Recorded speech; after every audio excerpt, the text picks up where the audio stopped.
I stood before the mirror in the hotel dressing room, adjusting my clothes one last time. The deep violet silk dress was something I had saved for, a custom piece that had cost me an entire month's retirement check. Peonies were embroidered in a dark thread along the collar and cuffs, the fabric shimmering softly under the lights. I smoothed out a non-existent wrinkle, seeing the 60 years of my life etched into the face looking back at me. But today, I had to look my most dignified for my son's wedding. "Mom, are you ready?" Michael pushed the door open, his suit perfectly pressed, his hair combed without a single strand out of place. My son, the groom, looked more handsome than I had ever seen him. "Ready, ready," I said, turning with a smile. I couldn't help but reach out and straighten his bow tie. My son looked so handsome today. Michael dodged my hand with a hint of embarrassment. "Mom, don't. I'm 30 years old." I pulled my hand back gracefully, a pang of bitterness in my heart. Yes, my son was a grown man, and today he would become someone else's husband. From this day forward, I would no longer be the most important person in his life. "Helen, the ceremony is about to start," a crisp voice called from the doorway. Claire was standing there in a stunning white wedding gown, her makeup flawless.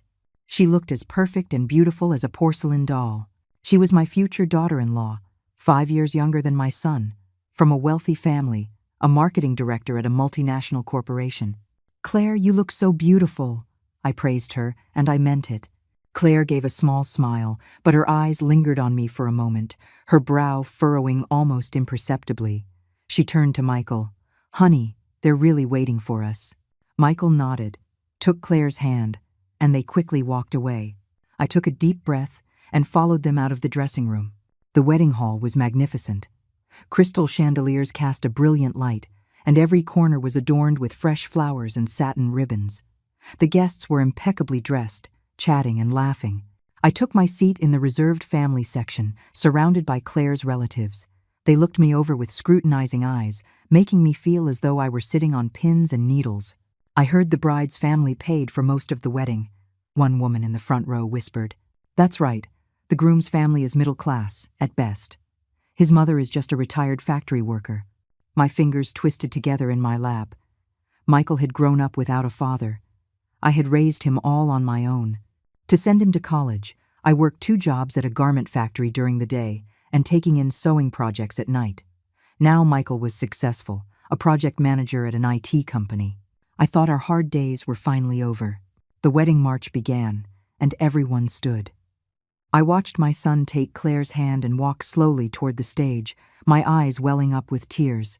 No matter what anyone said, today was the most important day of my son's life, and I was proud of him. The ceremony went smoothly until the officiant announced, "And now we invite the parents of the bride and groom to the stage to receive a toast from the happy couple." I stood up, my heart racing. This was the moment I had been waiting for, to stand before everyone, accept a toast from my son and his new wife, and officially become a mother-in-law. I straightened my dress, ready to walk up. Just then, Claire rushed over to me and said in a low, urgent voice, "Helen, that dress is just too tacky.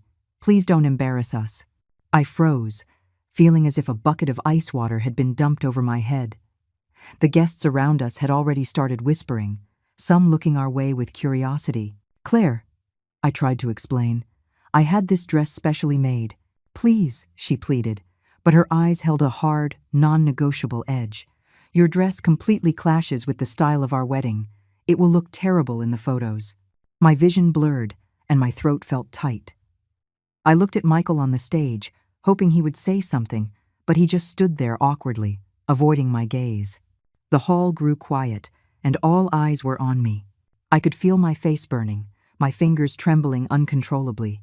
Then, I did something no one expected. With a small smile, I slowly took off the violet dress. Underneath, I was wearing a quilted vest, made from countless scraps of fabric. It was a kaleidoscope of colors, yet it was surprisingly beautiful and harmonious. On each patch of fabric, a tiny image was embroidered, a baby's footprint, the logo of an elementary school, a university crest, and the dates of all of Michael's important milestones. The room erupted in a flurry of whispers. "What is going on? That vest is so unique. It looks handmade." Claire's face went pale. "Mom, what are you doing?" My voice was soft, but in the suddenly silent hall, it was perfectly clear. "I made this from the clothes Michael wore growing up. Every piece of fabric came from something I sewed for him. From the very first onesie he wore as a baby to the new shirt I stayed up all night to make for him when he left for college." I turned to the guests and held up the lining of my dress, where I had sewn a small family photo, a younger me and a little Michael, standing in front of the tiny house we used to live in. "I'm a seamstress. I don't have a lot of money, but I raised my son with a needle and thread. Today, I wanted to wear something stitched with love to my son's wedding. If that's tacky, then I suppose I'll just have to be tacky." The entire hall was silent. I saw a few older women in the front row dabbing their eyes with handkerchiefs. Claire's expression shifted from shock to fury. "Are you doing this on purpose to embarrass me?" "Claire," Michael finally ran down from the stage and grabbed his new wife's arm. "Don't be like that. She didn't mean it." "I didn't mean it?" Claire scoffed. "Stealing the show in front of all these people? What else could it be? Michael, you have to make a choice, right here, right now. Is it going to be your mother, or is it going to be me?" Michael looked at me, then at Claire, his face a mask of agony and indecision. Finally, he whispered to me, "Mom, please, just go home for now. I'll call you when Claire calms down." In that moment, my heart shattered. I nodded silently, picked up my violet dress from the floor, and turned toward the exit. The sound of murmuring followed me, but I no longer cared.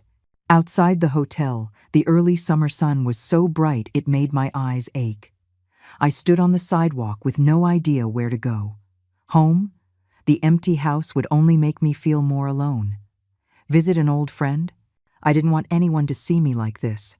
In the end, I boarded a city bus and let it carry me aimlessly through the streets. The scenery outside the window blurred into a smear of colors, just like my thoughts. I remembered when Michael was a little boy, always proudly telling his classmates, "My mom makes the best clothes in the world." Back then, no matter how busy I was, I would always find time to sew him new outfits, and he would always put them on immediately, twirling in front of the mirror. When did my son start to become ashamed of me? The bus reached the end of its line. I got off mechanically and found myself at the city park. It was a place I often came to, quiet and shaded by trees. I found a bench and finally let the tears I had been holding back stream down my face. "Ma'am, are you okay?" a gentle voice asked beside me. I looked up to see a young woman looking at me with concern. She was holding a book and looked like a student from the nearby university. "I'm fine, thank you." I managed a weak smile, wiping my tears. The girl hesitated for a moment, then sat down next to me. "If you need someone to talk to, I don't have anywhere to be today." Perhaps it was the kindness of a stranger, or perhaps it was the emotions I had bottled up for too long, but I found myself telling this girl I had never met everything that had just happened. "So, your daughter-in-law wouldn't let you on stage because she thought your clothes weren't fancy enough," the girl said indignantly after I finished. "That is just awful." And I shook my head with a bitter smile. Maybe I just don't understand fashion anymore. Young people have their own tastes. I shouldn't have been so stubborn. "No, ma'am, this isn't about fashion. It's about respect," the girl said earnestly. "You sacrificed so much for your son. They should be grateful, not ashamed." Her words warmed my heart. We talked for a long time, until the sun began to set. Before she left, she insisted on getting my phone number. "Ma'am, my name is Maya. If you ever need anything, please call me." By the time I got home, it was completely dark. I turned on the lights, and the empty house felt especially cold and desolate. There were a few messages on the answering machine, all from old friends congratulating me and asking how the wedding went. I didn't reply. I just sat on the sofa, staring at Michael's photos on the wall. The phone rang suddenly. I hesitated, then picked it up. "Mom, it's me." Michael's voice sounded weary and heavy. "Hello," I said, not knowing what else to say. "Claire is still really upset about today. She said you deliberately made a scene to humiliate her." My heart clenched again. "Michael, you know I would never do something like that." There was a long silence on the other end. "I know, Mom, but Claire's pregnant. Her emotions are all over the place. Can you just apologize? For me, and for the baby." My hand holding the phone trembled. Pregnant? They had kept such huge news from me. And now, my son was asking me to apologize to the person who had publicly humiliated me. "Michael, I was very hurt today," I said, trying to keep my voice steady. "But I will not apologize, because I did nothing wrong. If my presence is going to be an embarrassment to you, then I can stay out of your life." "Mom, what are you talking about?" Michael sounded agitated. "That's not what I mean." "I'm tired. I'm going to bed," I said softly and hung up the phone. Tears streamed down my face again. That night, I tossed and turned, unable to sleep. Sometime in the early hours of the morning, I made a decision. I would move away, to a small town down south. The cost of living was lower there. I could open a small tailor shop and live out the rest of my days in peace. If my existence only made things difficult for my son, then it was better to leave. The next morning, I started packing. Just as I was putting a photo album into a box, the doorbell rang. Through the peephole, I saw Michael standing outside alone. His eyes were red and swollen. He clearly hadn't slept. I took a deep breath and opened the door. I opened the door to find Michael standing there, his suit wrinkled, his eyes bloodshot. He was holding a plastic bag with a few takeout containers inside. "Mom, I brought you some breakfast." His voice was hoarse, and he couldn't meet my eyes. I stepped aside to let him in, saying nothing. In the kitchen, I took out plates and quietly set out the bagels and coffee he had brought. The son who once shared every detail of his life with me now sat across from me with his head bowed, like a child who had done something wrong. "Mom, about yesterday." Michael finally broke the silence. "How is your wife?" I interrupted him, deliberately using the formal term instead of her name, Claire. Michael's fingers drummed unconsciously on the table. "She went to stay with her family. Her father is furious." I picked up a piece of a bagel, the food tasteless in my mouth. "Then what are you doing here?" "I came to see you," Michael said, looking up. For a fleeting moment, I saw a familiar light in his eyes, the look of the little boy who had always depended on his mother. "And I wanted to talk to you about the baby." The baby. The word was like a dull knife, slowly twisting in my heart. My grandchild, a new life I should have been overjoyed to welcome, had now become a wall between my son and me. "How many months?" I asked, trying to keep my voice even. 3 months, Michael said, looking down. "We were going to tell you yesterday, after the wedding. But my tacky clothes ruined your plan." I finished for him with a bitter smile. "Mom," Michael's voice rose. "Can you please not be like this? Claire is just a bit of a perfectionist. She planned every detail of that wedding for months. And that quilted vest, it really wasn't appropriate for such a formal event." I put down my fork and looked directly into my son's eyes. "Michael, do you remember your 6th grade parent-teacher conference?" It was the same day the factory had a mandatory overtime shift. Michael paused, clearly surprised by the sudden change of subject. "I took the day off," I continued, my voice trembling slightly. "And I stayed up all night to make you a little suit. I used leftover fabric scraps from the factory floor, a dark blue with tiny white pinstripes. You put it on and were so happy you spun around in front of the mirror for half an hour, saying you were going to be the most handsome boy in the whole class." A flicker of emotion crossed Michael's face, as if the memory had touched him. "At the conference, all the other mothers complimented your suit. They asked me which high-end children's store I'd bought it from." I smiled, but tears began to fall uncontrollably. "You proudly told them, 'My mom made it herself. It's the only one in the world.'" "Mom." Michael's voice was choked with emotion. "And now, a piece of that little suit is sewn into the vest you were so ashamed of yesterday," I said, wiping my tears with my sleeve. "I don't blame you for thinking it's tacky. Times have changed, styles have changed. But what I cannot accept is that you let your wife humiliate me in front of everyone, while you, my own son, just stood there and watched." Michael's face went pale. He buried his head in his hands. "I didn't know what to do. Claire's pregnant, her hormones are all over the place. The doctor said not to upset her. So you chose to upset me instead?" I asked softly. The phone rang, a jarring interruption. Michael glanced at the caller ID, and his expression immediately tensed. "It's Claire." He went out to the balcony to take the call, his voice low, but I could still catch snippets. "I'm at Mom's." "No, don't be angry. I'll be home soon." After he hung up, Michael hurried back to the table. "Mom, I have to go. Claire isn't feeling well." "Go." I nodded, my heart sinking.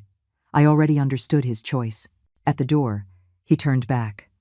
"Mom, Claire, she wants you to apologize. For the sake of keeping the peace." I took a deep breath. "Michael, one thing I taught you in this life is to have some integrity. I did nothing wrong, and I will not apologize for a piece of clothing." "But—" "Go," I cut him off. "Take care of your wife and your child."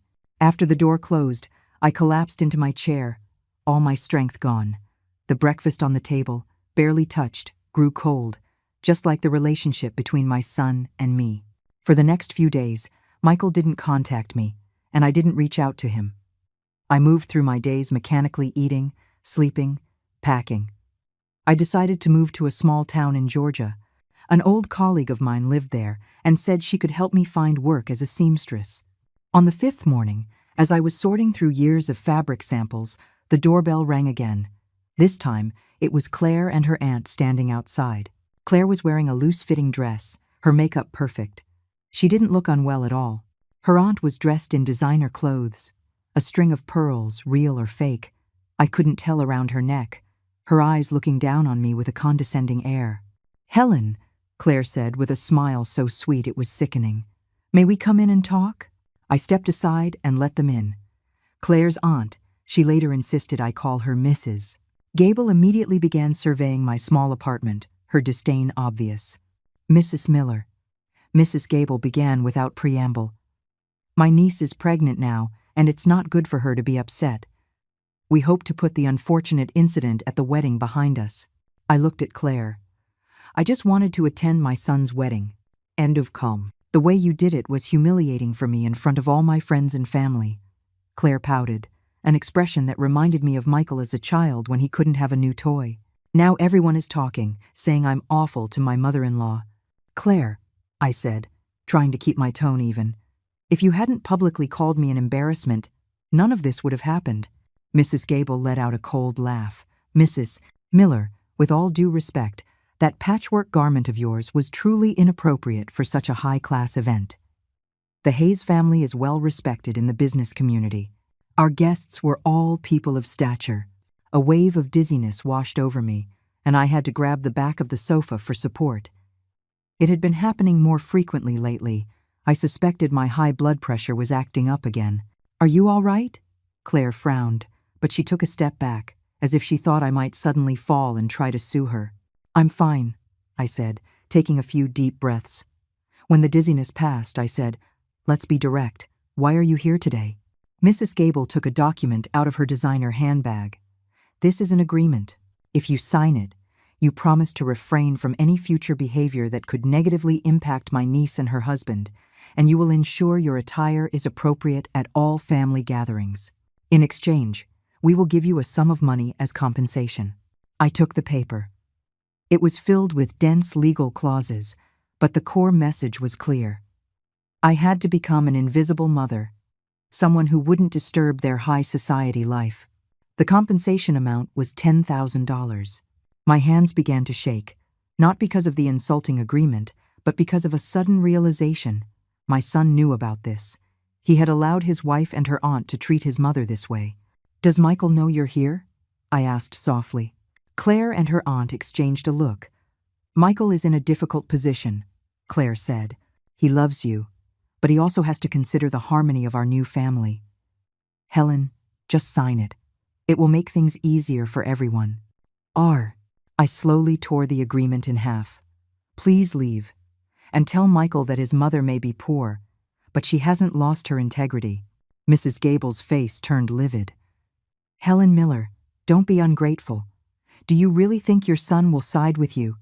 He's part of the Hayes family now, with a bright future ahead of him. If you truly cared for him, you'd know what to do." "Aunt, don't get worked up," Claire said, calming her aunt before turning back to me. "Helen, please reconsider. Michael and I have a doctor's appointment next week for the baby. We'd like to have your answer before then." After they left, I sat on the sofa, feeling a weariness I had never known before. It wasn't physical exhaustion, but a deep, bone-wearying disappointment and sorrow. I picked up the phone and dialed Michael's number. It rang for a long time before he answered. "Mom." His voice was cautious. "Your aunt and your wife were just here," I said flatly. "They offered me $10,000 in exchange for a promise not to embarrass you again." There was a long silence on the other end. "Mom, they were just trying to keep the peace," he finally said, his voice full of torment. "Michael," I cut him off, "I'm going to ask you one last question. If I signed that paper, would you be happy? Would you still be ashamed to have me as your mother?" "Mom, I've never—" "Answer me," I insisted. Another silence. Then I heard him say, so quietly I almost missed it, "Mom, sometimes people have to compromise." My heart turned to ice. "Fine, I understand. Michael, from this day on, you live your life, and I'll live mine. I won't bother you again." "Mom, what does that mean?" "It means," I said, fighting to control the tremble in my voice, "I'm moving away, down south. You won't have to worry about me embarrassing you in front of your friends and family anymore." "No," Michael's voice suddenly rose. "You can't just leave. We need to talk." "There's nothing left to talk about," I said softly. "Take care of yourself. And the baby." After hanging up, I broke down completely. But strangely, amidst the tears, I felt a sense of release. I finally understood. My son had made his choice, and now I had to make mine. Over the next few days, I packed with a new sense of urgency. This old apartment, my home for over 20 years, was filled with memories of Michael and me. Pictures of him from every age hung on the walls, his school awards sat on the bookshelf, and the suit he wore to his high school prom, one I had also made by hand, was still in the closet. Packing each item felt like reliving the sweet and bitter moments of the past. The hardest thing to part with was my sewing machine, my old, trusty Singer. It had been my companion through countless nights of work, all to provide for my son. Just as I was debating whether to take the heavy machine with me, the doorbell rang again. This time, it was Michael, alone. His eyes were red and swollen, and he was holding a package. The moment I opened the door, he fell to his knees. "Mom," he choked out, "I was wrong. I was stunned." The dust cloth in my hand fell to the floor. Michael held the package out to me. "I searched the whole house. This is all I could find." With trembling hands, I opened the package. Inside were scraps of old fabric, remnants of the clothes I had made for Michael when he was a child. Some were faded and yellowed with age, but the stitches were still clear. "I remember you said the vest was made from my childhood clothes." Michael's voice was thick with tears. "I was hoping you could make another one. Not for me, for your grandchild." I stroked the fabric scraps, my heart aching. "Michael, Mom, I've been thinking a lot these past few days," he said, looking up, tears streaming down his face. "After you left, I went back to our old house. Standing in that little room, I suddenly remembered you, sitting under that dim desk lamp, sewing clothes for me, one stitch at a time." He wiped his eyes. "I remember your fingers were always pricked and bleeding from the needle, but you always just smiled and said it was nothing. I remember how every time I put on a new outfit, your eyes would shine with pride and satisfaction. How could I ever call those clothes tacky? They were stitched together with your love." I helped him to his feet, and we held each other, weeping. In that moment, I saw my little boy again, the boy who would proudly show off the clothes his mother made to the whole world. "What about Claire and her family?" I asked softly. Michael shook his head. "I had a huge fight with them. I told them if they couldn't respect you, then this marriage was over." He gave a bitter laugh. "Even though it's already happened, I told her I could get a divorce." I looked at him in shock. "Don't be ridiculous. Claire is pregnant." "Mom," Michael said, gripping my hands, "the baby needs a grandmother. And I need my mom. My real mom, not some silent, invisible person bound by an agreement." I sighed, a mix of emotions swirling within me. "Michael, it's not that simple. Claire is your wife. You're about to have a child. A peaceful home is important. Peace isn't built on one person's silent suffering, Michael said firmly, his expression reminding me so much of his father.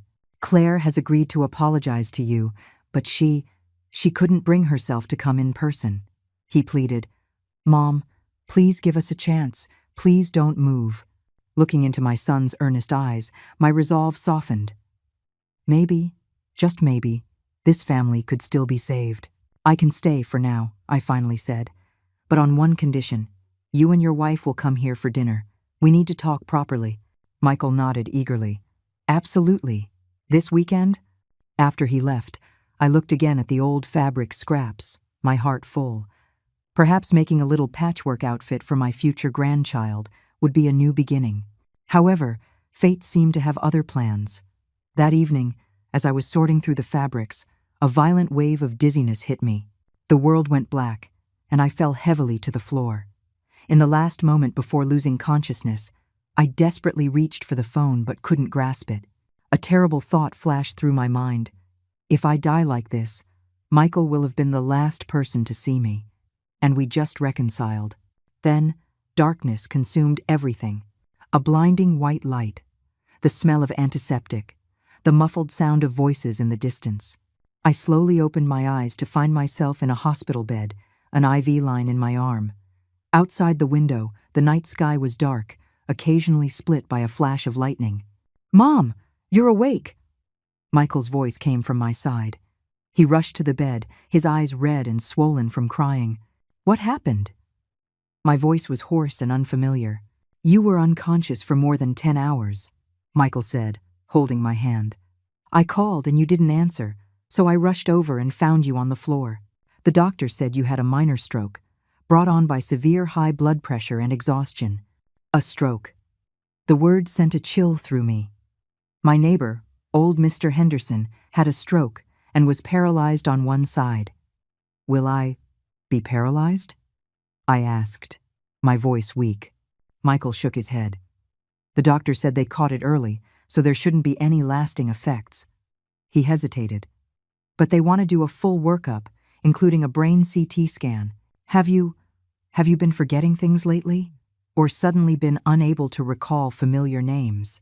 My heart tightened. It was true. In recent months, I'd often forgotten to turn off the stove. Sometimes the name of a neighbor I'd known for years would completely escape me. I had chalked it up to old age. Michael, Mom's fine, I said, trying to sit up. I was probably just too tired. Mom, Michael said, gently pushing me back down. Don't be stubborn.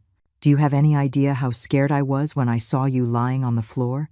I thought. His voice broke. It was only then that I noticed someone else standing in the corner of the room, Claire. She was wearing a loose-fitting maternity dress and looked pale, but at least she was here. Helen, she said, walking over, her voice softer than usual. You really scared us. I looked at her, then at Michael, surprised. He explained quietly. Claire was worried about you too. She feels terrible about what happened at the wedding. Claire managed an awkward smile. Helen, I was too obsessed with the wedding. I wasn't thinking straight. Please don't hold it against me. I knew the apology wasn't entirely sincere, but it was a start. Besides, at that moment, I had more important things to worry about. What else did the doctor say? I asked Michael. He hesitated. They'll schedule more tests tomorrow. Mom, don't worry. I'm here for you. End of. That night, Michael insisted on staying at the hospital with me. Claire, though reluctant, didn't object. In the middle of the night, I woke up to see Michael curled up asleep on the small sofa, looking like an insecure child. My eyes filled with tears again. No matter what happened, he was still my son. The next morning, a team of doctors came on their rounds. The head of neurology asked me a few questions, and then scheduled a series of tests. Michael was by my side the entire time, while Claire left, citing a prenatal checkup. During the MRI, the loud humming of the machine made my heart race. The feeling of being enclosed in that narrow space reminded me of my days at the garment factory, stuck in a stuffy workshop for 12 hours at a time, breathing in cotton dust and chemical fumes, all to earn a little extra money for Michael's education. After the tests, the attending physician called Michael and me into his office. He looked at the results with a grave expression, and my heart sank. "Mrs. Miller," the doctor said, pushing up his glasses, "the MRI shows signs of mild cerebral atrophy. Combined with the memory loss you've described, we suspect it may be early-onset Alzheimer's disease." The world seemed to stop. Alzheimer's, dementia. The image of the old woman in my neighborhood who wandered the streets, unable to recognize her own children, flashed in my mind. "We'll need to do more tests to confirm," the doctor continued.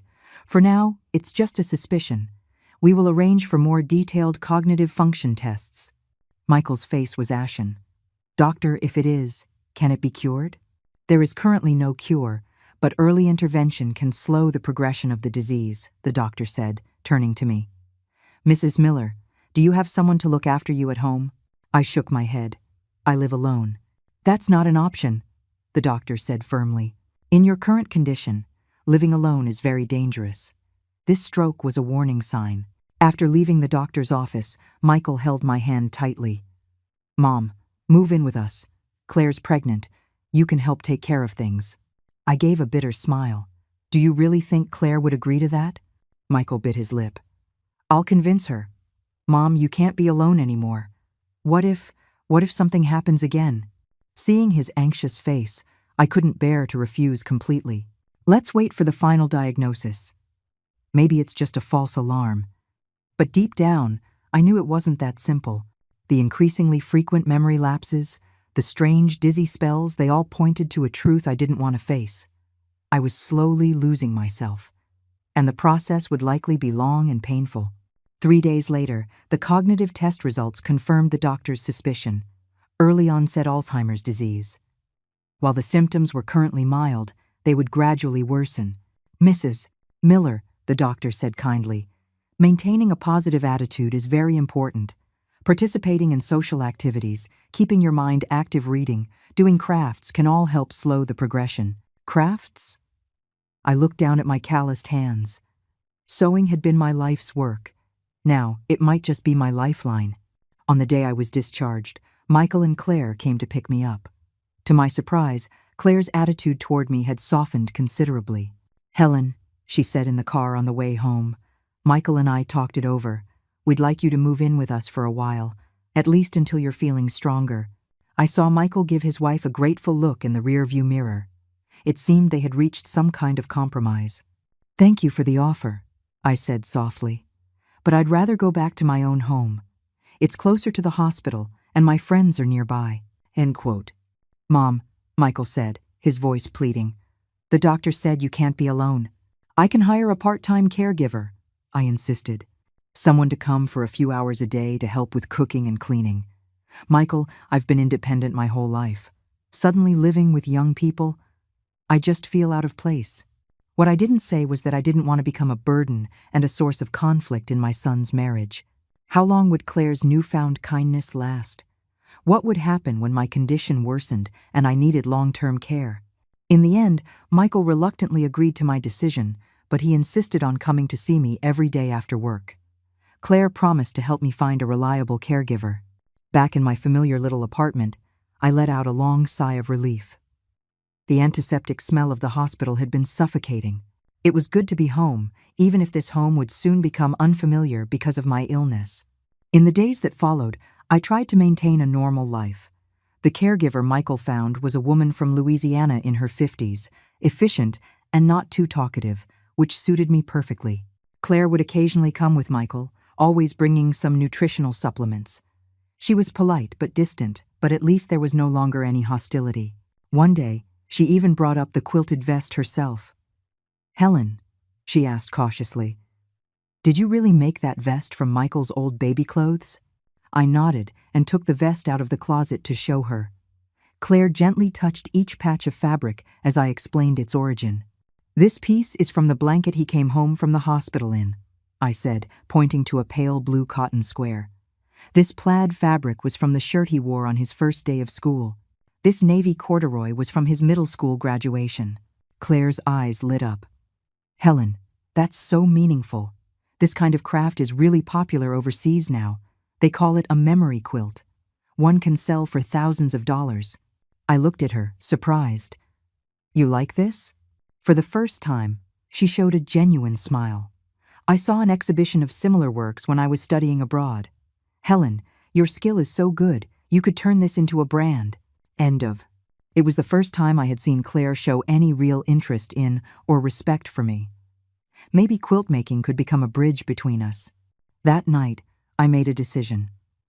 I would take up my sewing work again, not just to slow the progression of my illness, but to rediscover my own value and dignity. The next day, I pulled out my long, unused Singer sewing machine and began designing a series of quilted pieces, baby blankets, aprons, decorative wall hangings. Each piece was infused with years of memories and my understanding of life. Michael was thrilled to see me rediscover my passion. Mom, you should have done this ages ago.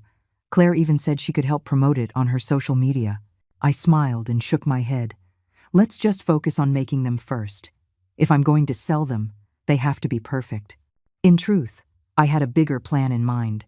I wanted to make a complete set of quilted items for my unborn grandchild, from birth to their first birthday, each one pieced together from the fabric of Michael's childhood clothes. It would be a continuation of my love, a way to reconnect with my family. However, just as I was immersing myself in this warm and hopeful project, fate dealt me another heavy blow. It was an ordinary afternoon. I was sewing a quilted baby onesie when I suddenly found my fingers wouldn't obey me. The needle moved crookedly across the fabric, the stitches uneven, nothing like my usual precise work. Worse, I stared at the fabric for a long time and couldn't remember what the next step was. Panic washed over me like a tidal wave. I reached for the phone with trembling hands but couldn't remember Michael's number. It was the caregiver who came home and found me in distress, and she quickly called him. By the time Michael rushed over, I had calmed down and my memory had returned. But the terrifying feeling of losing control lingered. Mom, we can't put this off any longer, Michael said, his eyes red. You have to move in with us. Today it was just forgetting something. What if next time you forget to turn off the gas? This time, I didn't refuse, because in that brief moment of confusion, a horrifying thought had crossed my mind. What if, one day, I can't even recognize my own son? All right, I agreed softly, but I have one condition. Give me a small, separate space for my sewing machine and my fabrics. Working with my hands helps keep my mind clear. Michael hugged me tightly. Of course, Mom. Anything you want.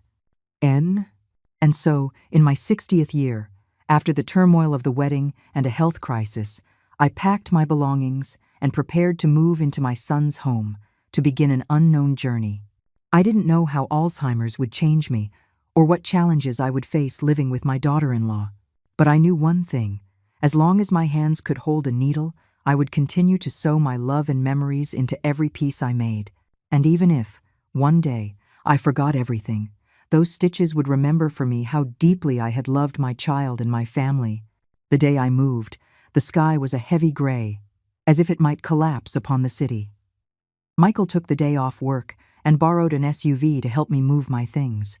My old Singer sewing machine and several large boxes of fabric took up the most space, nearly filling the entire trunk. Mom, do you really need to bring all this fabric? Michael asked, looking at the boxes with a touch of helplessness. Claire said we could buy you new material. This isn't just fabric, I said, gently stroking a faded cardboard box. Every piece has a story. Michael didn't press the issue. He had learned to respect the emotional connection I had with these materials. Claire didn't come to help, saying she was suffering from severe morning sickness, but I could tell she was still resistant to the idea of me moving in. Who would want their mother-in-law to move in so soon after getting married, especially one with whom she'd had such a difficult start? Michael's home was in an upscale neighborhood, a modern and spacious 3-bedroom apartment. My room was the guest bedroom, already tidied and clean, with a south-facing window that let in plenty of light. This one is farther from the master bedroom, so you won't be disturbed, Michael said as he helped me with the boxes. Claire said you can decorate it however you like. I noticed how often he quoted Claire. It seemed that in this house, many decisions required his wife's approval. Michael, I don't want to be a burden to you two, I said, putting down a suitcase. If there's anything that makes you uncomfortable, you have to tell me. Michael put an arm around my shoulders. Mom, this is your home now. Claire and I agreed. You can stay as long as you want." His tone was sincere, but I could sense a hint of uncertainty. Marriage is a partnership between two people. Adding a third inevitably disrupts the balance. I could only pray for a smooth transition. Claire didn't emerge from the master bedroom until dinner time. She was wearing comfortable lounge clothes, her face a little pale, but her makeup was still immaculate. "Helen," she said with a polite smile. "Welcome. I hope you'll be comfortable here." "Thank you. I'm sorry for the intrusion," I said, handing her a beautifully wrapped gift box. "It's just a little something I made. A housewarming gift of sorts." Curiosity piqued. Claire unwrapped the gift. Inside was a quilted apron. The navy blue base was patched with various geometric patterns, and a delicate rose was embroidered on the pocket. "This is," Claire said, touching the apron in amazement. "It's all hand-stitched. The stitches are so fine." "Mom's always been incredible with a needle," Michael said proudly. "She made all my clothes when I was a kid." Claire looked at the apron thoughtfully, then did something unexpected. She put it on. "Perfect. I'm making dinner tonight," she announced. "I'll give it a try." Michael and I exchanged a look of surprise. As far as I knew, Claire almost never cooked. They usually ordered takeout or had a part-time housekeeper prepare their meals. In the kitchen, Claire chopped vegetables awkwardly. I couldn't help but step in to guide her. "Hold the knife like this. Use your wrist." To my surprise, she wasn't impatient. She followed my instructions with genuine interest. The dinner was simple, but the atmosphere was much more harmonious than I had expected. Afterwards, Michael did the dishes while Claire and I sat in the living room. In the midst of an awkward silence, she suddenly asked, "Helen, how did you learn to sew?" The question opened a floodgate of memories. I told her that my mother had been the village seamstress, and I had grown up playing in piles of fabric scraps. By 12, I could make a shirt on my own, and by 16, I could replicate fashions from magazines. After the economic reforms, I went to work in a garment factory in the city, where I met Michael's father. "What happened then?" Claire asked, clearly intrigued by my story. "Then, his father passed away from an illness, leaving Michael and me on our own," I said, glossing over those difficult years. "Sewing became how we survived." Claire was silent for a moment, then said, "Helen, have you ever thought about opening a studio? With your skill, you could do high-end custom work." I laughed. "At my age? I don't have the energy for that anymore. Just doing some crafts to keep my hands and mind busy is enough." "No, I'm serious." Claire's eyes lit up. "I work in marketing, and I know a lot of people in the fashion industry. Handmade quilts, especially pieces with a personal story, are very popular right now." And just like that, we had our first real conversation. I discovered that, setting aside the tension of our relationship, Claire was a smart and business-savvy young woman, and she, in turn, seemed to see me in a new light, not just as a dowdy mother-in-law, but as a woman with a story and a skill. That night, lying in the unfamiliar bed and listening to the rain pattering against the window, I felt a flicker of hope. Maybe, living under the same roof, we could truly find a way to coexist peacefully. But the peace was short-lived. The next morning, I was woken by the sound of a fierce argument. "How many times have I told you to squeeze the toothpaste from the bottom? Your mother has only been here for one day, and you're already getting sloppy." Claire's voice was sharp and piercing. "Keep your voice down. Mom will hear you," Michael whispered back. "I don't care. And another thing, those boxes of fabric have taken over the entire storage closet. There's no room for my workout equipment." I curled up under the covers, my heart aching. It had only been one day, and I was already the cause of their fights. I quietly got out of bed and decided to take a walk in the nearby park to give them some space. The park was quiet in the early morning. I sat on a bench, staring at the mist rising from the lake. My phone rang. It was Michael. "Mom, where are you?" he asked, his voice full of anxiety. "I woke up and you were gone." "I'm just taking a walk in the park," I said, trying to sound cheerful. "The morning air is nice. How is Ixton?" "Oh," he said, seeming relieved. "Listen, Claire is, with the pregnancy, her emotions are all over the place. If she said anything this morning, don't take it to heart." "I didn't hear a thing," I lied. "Michael, I don't want to be a burden. If there's ever a problem, you have to tell me." When I got back to the apartment, Claire had already left for work. Michael explained that something urgent had come up at the office. We both tacitly avoided mentioning the morning's argument. In the days that followed, I tried to make myself as inconspicuous as possible. While they were at work, I stayed in my room quilting or went for walks. By the time they came home in the evening, I would have a simple dinner ready. Gradually, Claire stopped criticizing my home cooking and even started complimenting a few of the dishes she liked. But beneath the calm surface, an undercurrent of tension remained. I noticed Michael growing quieter, with dark circles under his eyes.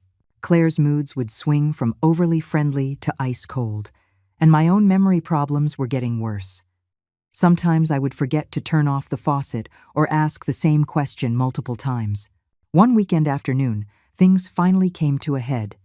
I was in the living room, organizing some of my finished quilts, when Claire came home with a few of her friends for tea.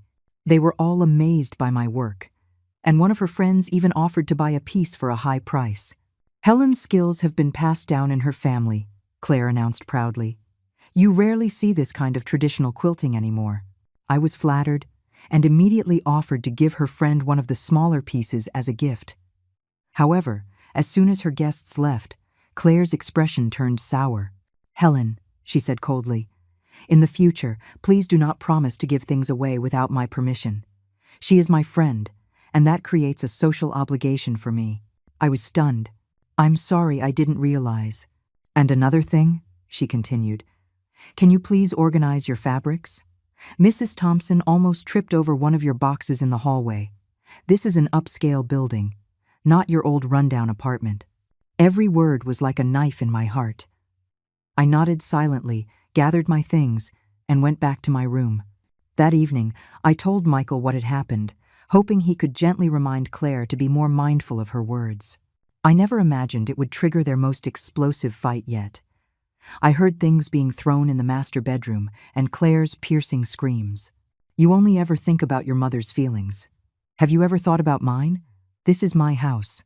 She's my mother, and she's been trying her best to adapt. Then make her move out. I can't take it anymore." I sat on the edge of my bed, my hands shaking. The thing I had feared most had happened. I had become the destroyer of my son's marriage. That night, I tossed and turned, and finally made a painful decision. The next morning, after they left for work, I started to pack my bags. I wouldn't wait for the conflict to escalate beyond repair. I would leave while I still had some dignity left. I was halfway through packing when the doorbell rang. Standing outside was a well-dressed, middle-aged man holding a fruit basket. "Excuse me, is this the home of Mrs. Helen Miller?" he asked politely. I nodded. "I'm Helen Miller." "Mrs. Miller, hello. My name is Edward Hayes," he said, handing me a business card. "Claire's father." I took the card in surprise and invited him in. Edward Hayes carried himself with an air of sophistication, but his eyes were sharp, the look of a shrewd businessman. "Mrs. Miller, I'll be direct," he said, sitting down. "I'm here about the situation between you and my daughter." My heart sank. It seemed Claire had complained to her father. "Mr. Hayes," I said bluntly, "I was just about to move out. I don't want to interfere in the children's lives." He shook his head. "You misunderstand. I'm not here to ask you to leave.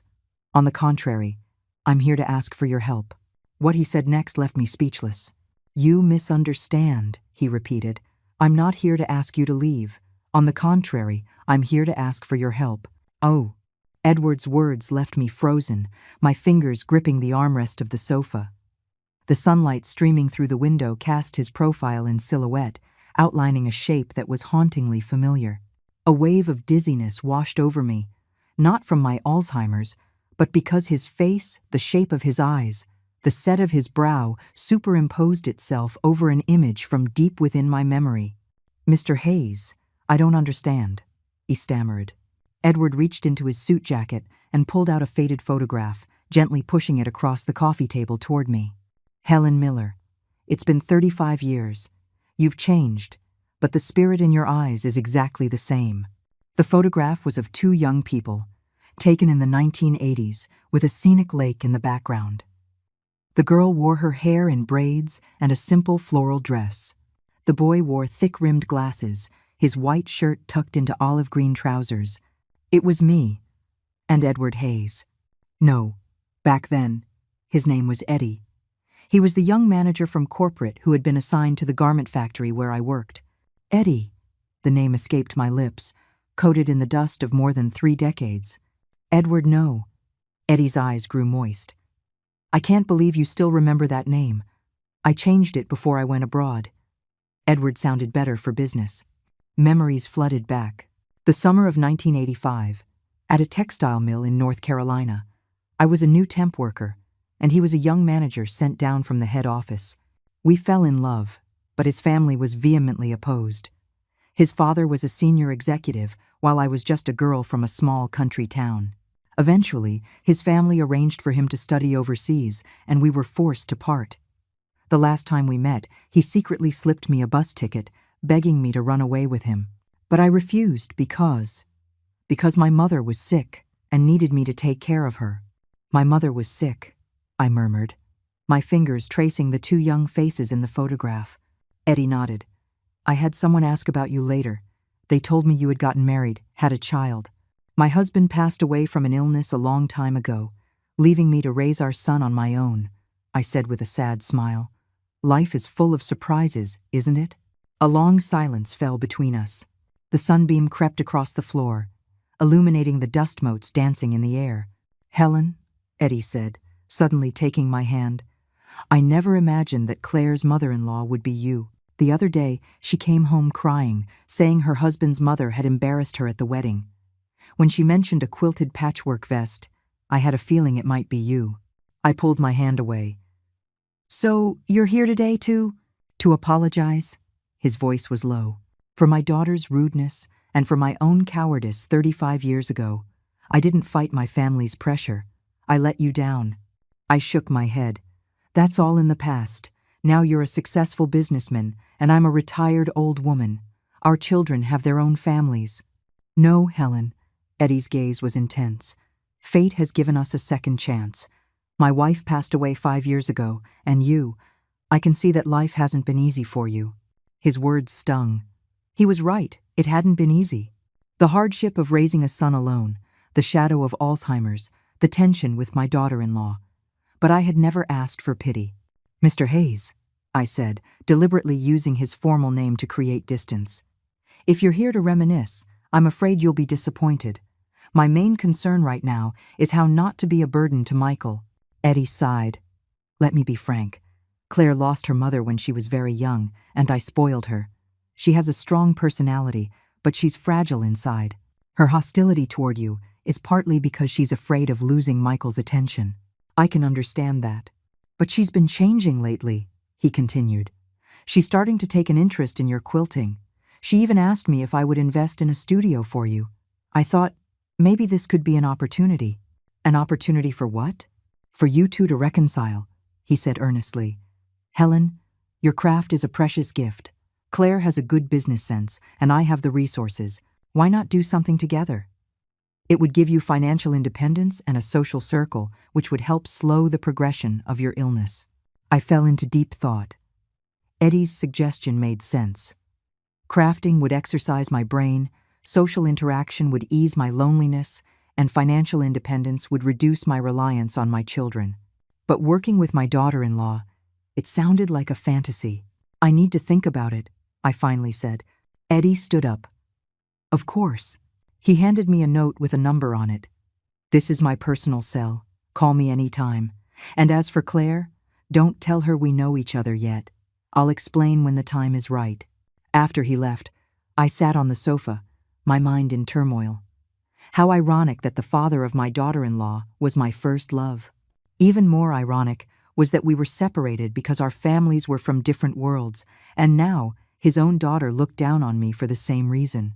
Just as I was lost in my memories, the sound of a key in the lock pulled me back to the present. Claire stumbled in, her face pale, one hand pressed against the wall. Helen, she called out weakly. I don't feel well. I rushed to support her and felt that her forehead was burning hot, her palms clammy with cold sweat. Where's Michael? I asked urgently. He's on a business trip. Left this morning, she said with difficulty.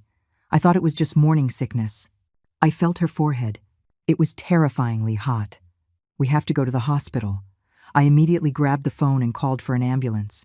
While we waited, I helped Claire change into loose clothing and packed a hospital bag. She was curled up on the bed in pain, yet stubbornly insisted, "I don't need a hospital, I just need to rest."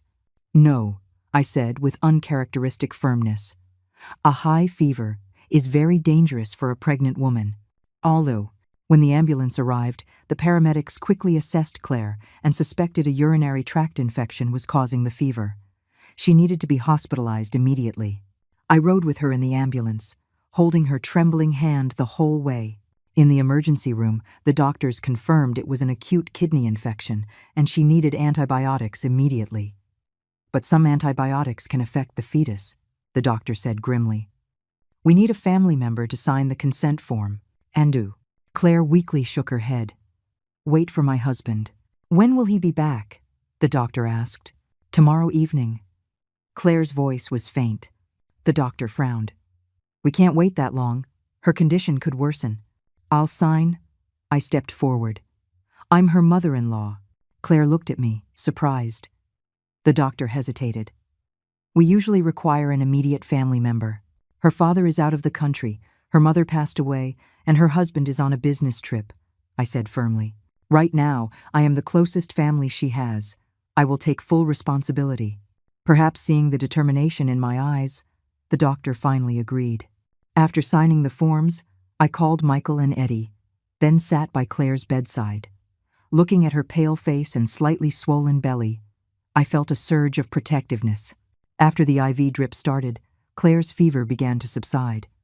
In a state between sleep and wakefulness, she suddenly grabbed my hand. "Helen, why are you being so good to me?" I gently wiped the sweat from her forehead. "Silly girl, you're my daughter-in-law, and you're carrying my grandchild. Who else would I be good to?" A single tear rolled down from the corner of her eye. "But I was so awful to you." "Don't talk about the past," I patted her hand. "Just rest now, I'm right here." The night grew late. The only sounds in the room were the rhythmic beeping of the monitor and Claire's steady breathing. I gazed at the moonlight outside the window, remembering what Eddie's mother had said to me 35 years ago. "You're not from the same world. You two will never work out." Now history was repeating itself.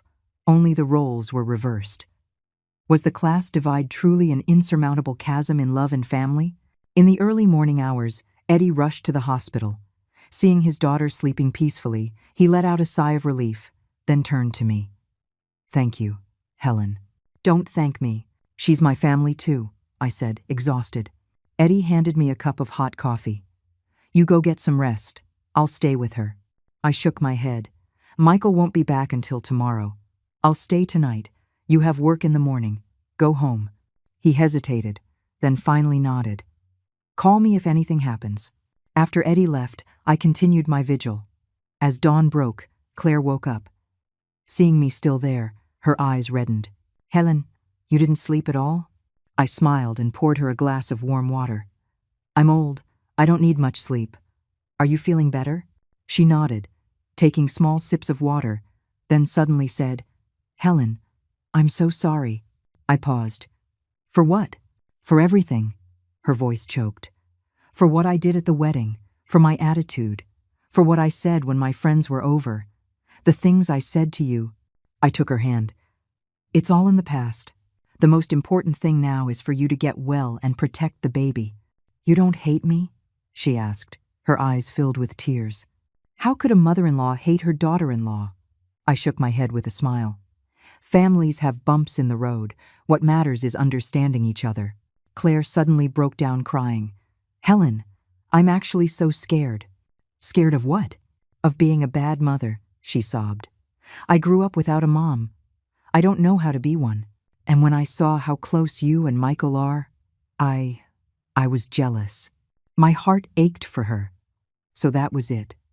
Behind her hostility was this simple yet complex emotion. A girl who had lost her mother, jealous and desperate for the very mother. Son bond she saw. "Claire," I said, gently stroking her hair, "you're going to be a wonderful mother. A mother's love is an instinct.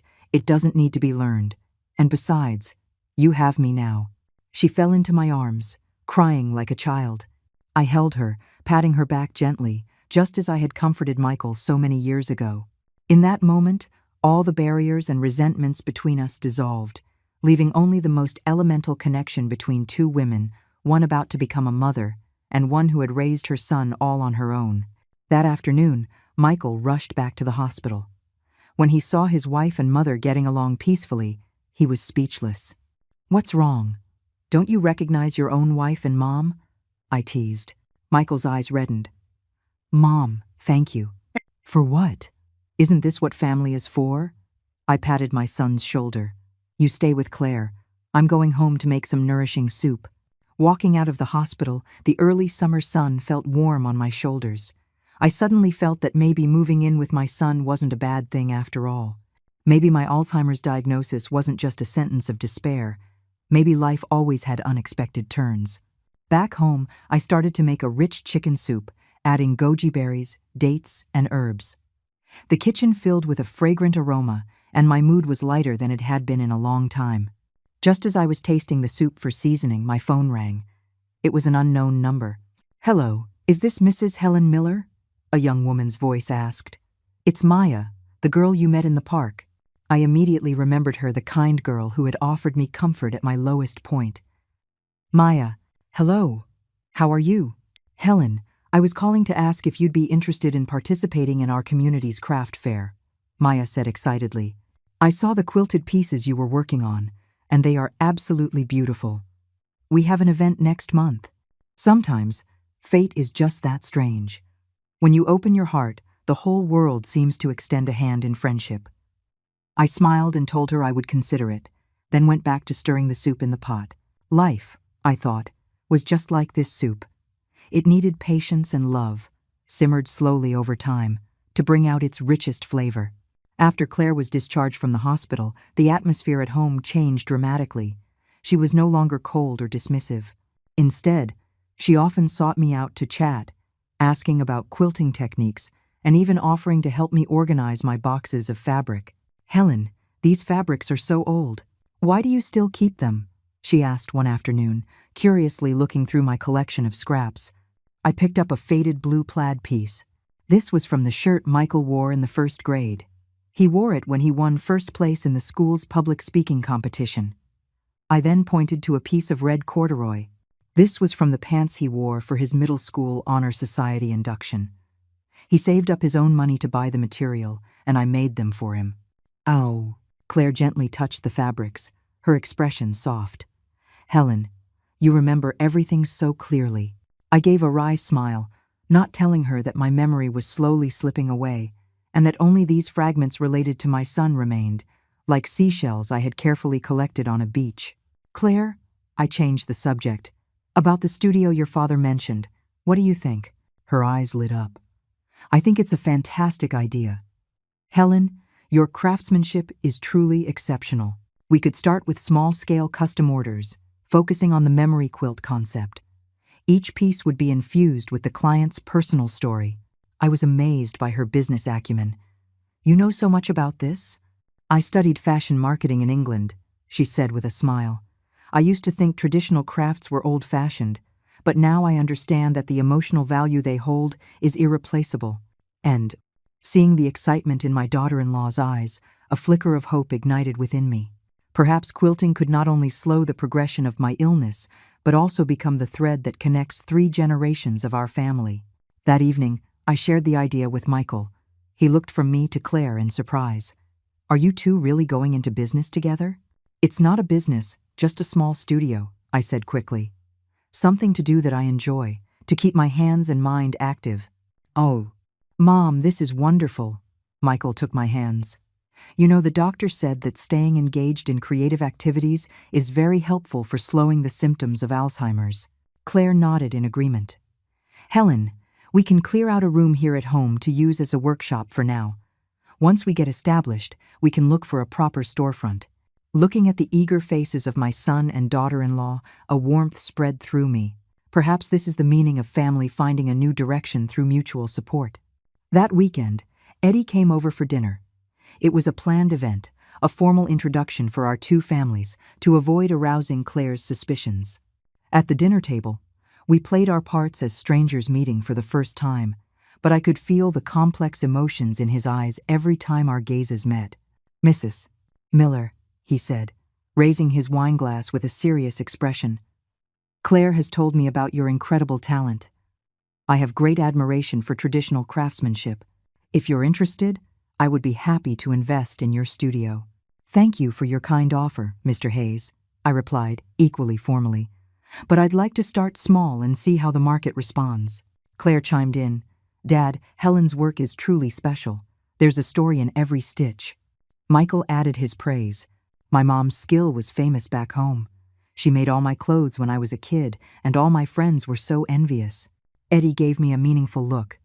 "I can see that Mrs. Miller is a woman of great heart." After dinner, Claire and Michael went to the kitchen, leaving Eddie and me alone in the living room. After a moment of silence, he asked in a low voice, "Helen, how has your health been?" "It's all right," I replied softly. "My memory comes and goes, but when I'm focused on my craft, my mind is surprisingly clear." "That's good," he hesitated. "About our past." "Let's not talk about it," I interrupted. "What's past is past. The most important thing now is our children's happiness."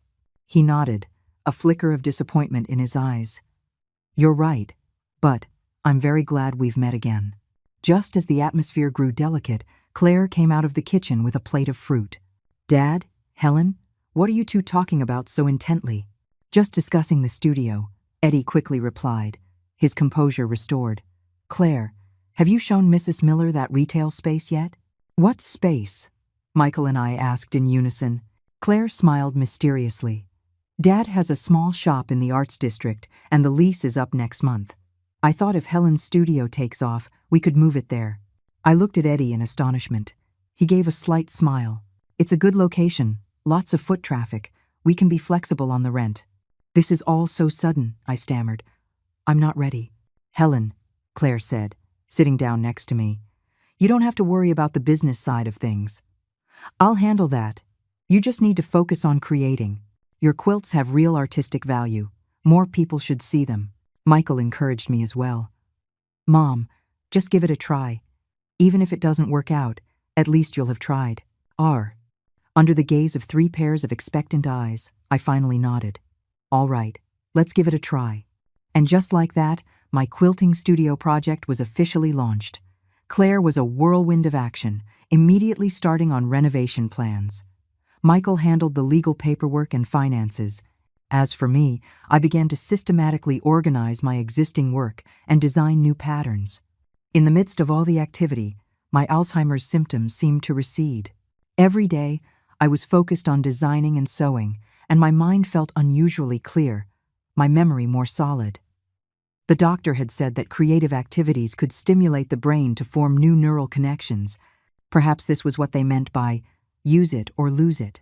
A week later, Maya came to visit, bringing the detailed plans for the community craft fair.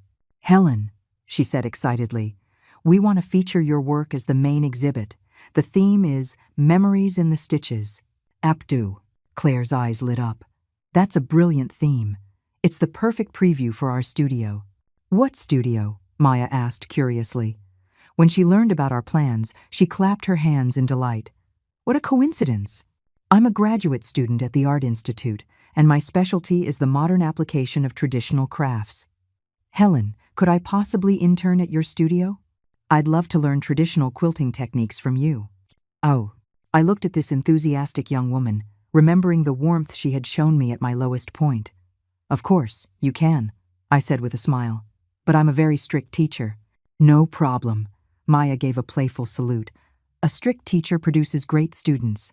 And so, my life suddenly became rich and colorful. Every morning, I woke up full of energy.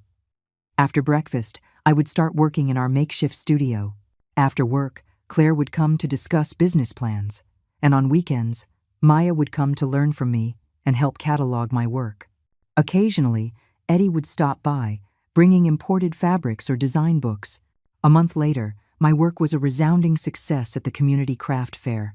On the day of the event, I wore a quilted silk dress I had designed myself and stood by my pieces, accepting compliments from visitors and interviews from the media. The works on display included a wall hanging made from Michael's childhood clothes, a fabric portrait based on an old photo of Eddie and me, and a series of baby items for my unborn grandchild. Each piece told a story and touched the hearts of countless viewers. Mrs. Miller, a local TV reporter, asked during an interview, "What inspired you to integrate personal memories into the traditional art of quilting?" I looked at the camera and said calmly, "Life is like a quilt, pieced together from countless fragments. There is laughter and tears, reunion and separation. I use a needle and thread to stitch these fragments together, not for perfection, but for wholeness." My words were met with warm applause. In the crowd, I saw Michael's proud smile, Claire's emotional tears, Eddie's profound gaze, and Maya frantically taking pictures. In that moment, I felt a sense of fulfillment and happiness I had never known before. However, fate always seems to enjoy reminding me of my reality when I am at my happiest. During the reception after the exhibition, as I was accepting congratulations from several collectors, a familiar wave of dizziness washed over me.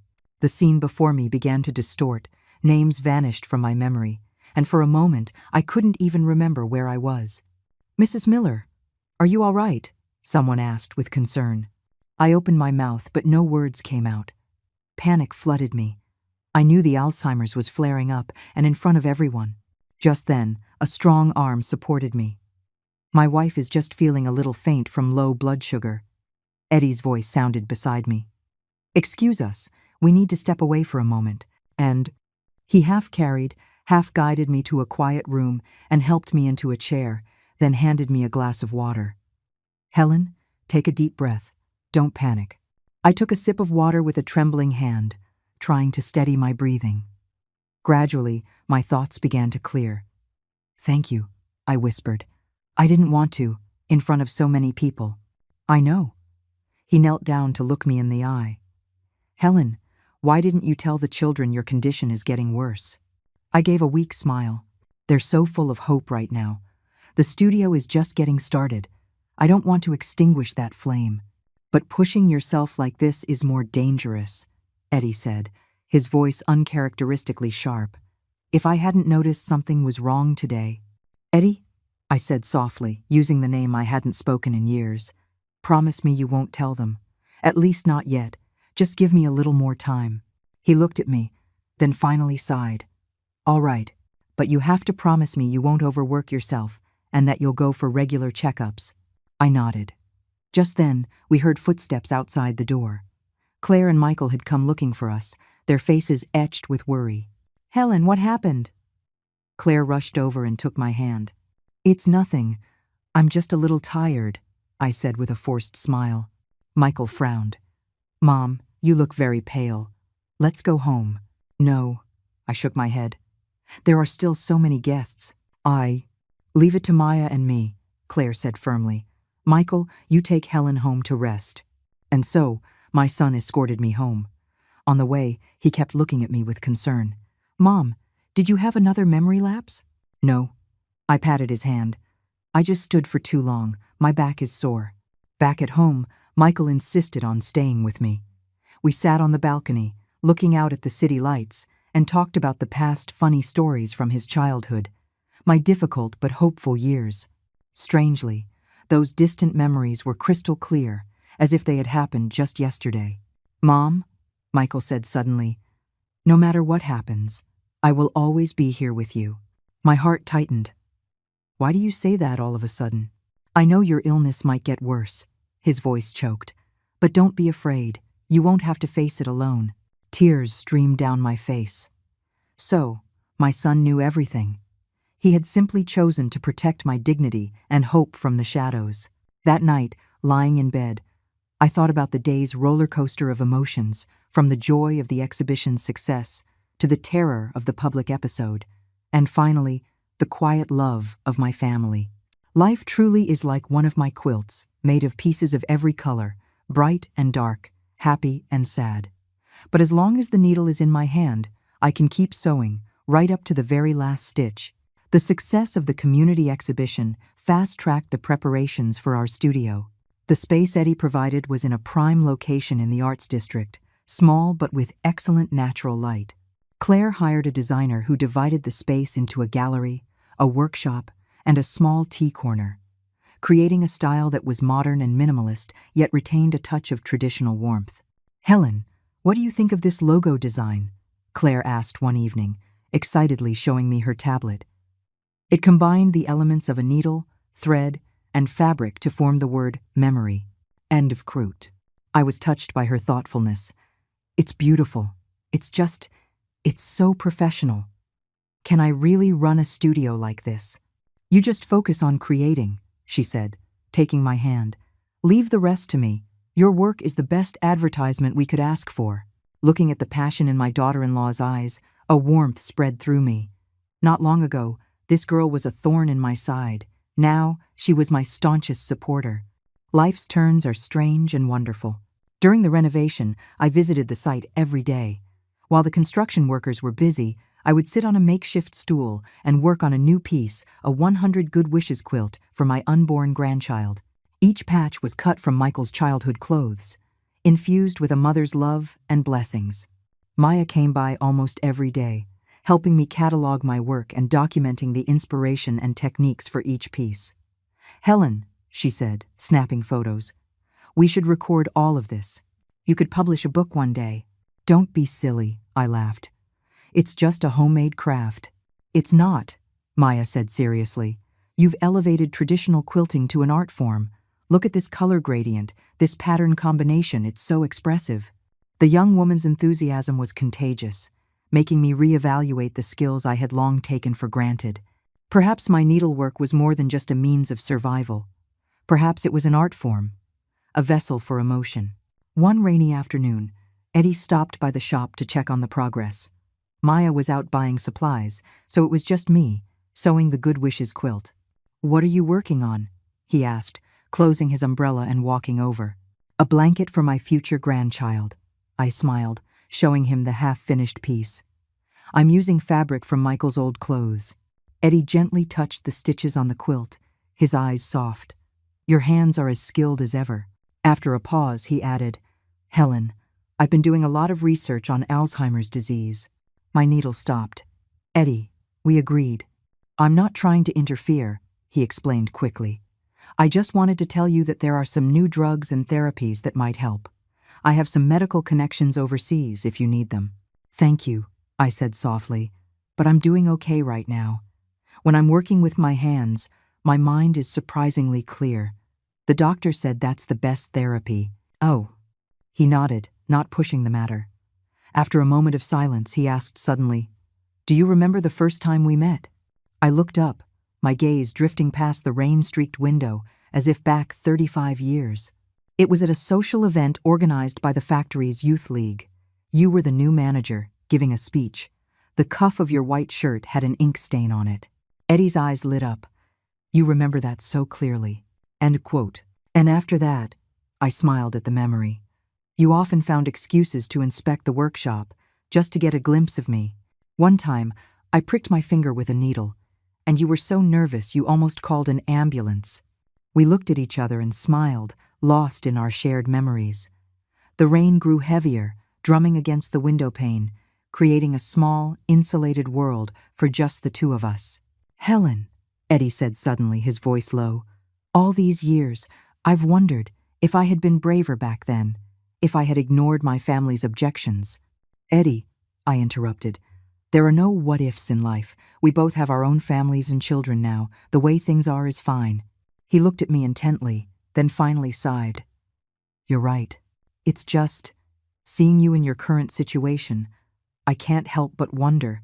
The doorbell chimed, and Maya returned with supplies, breaking the spell. Eddie quickly resumed his role as an elder, asking a few questions about the studio's progress before taking his leave. Maya watched his retreating figure curiously.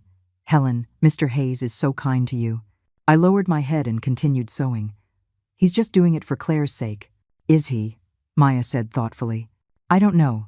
The way he looks at you seems different." My heart skipped a beat. I changed the subject. "So, which pieces do we need to catalog today?" The day the studio officially opened, the sun was shining brightly. Claire had planned a small opening ceremony and invited many people from the media and the industry. I wore a quilted silk dress I had designed myself and stood at the door to greet the guests, feeling both nervous and excited. "Helen!" Maya ran over, beaming. "The TV station is here. They want to interview you, and the Craft magazine wants to do a feature story." I looked at Claire in surprise.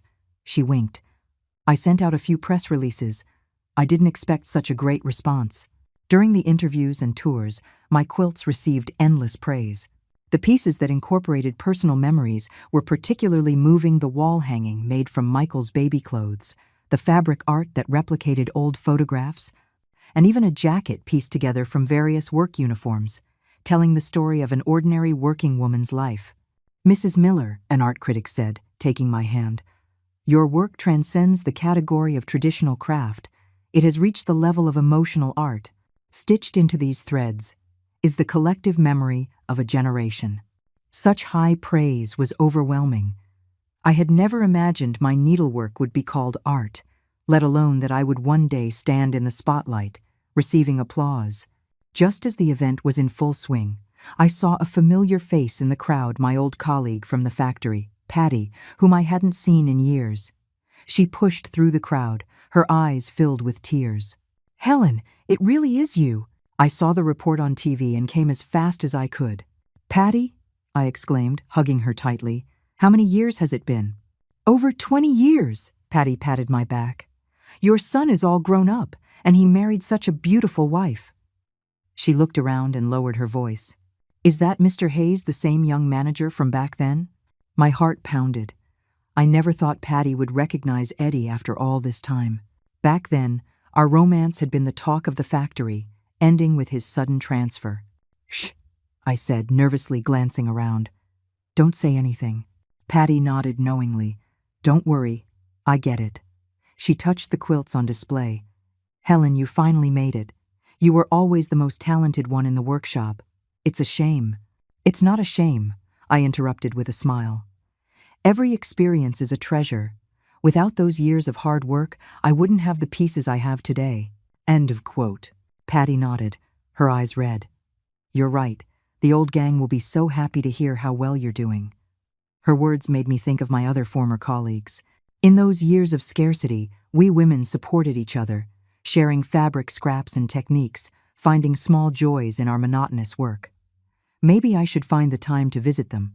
The opening was a huge success, and the studio became an instant hit.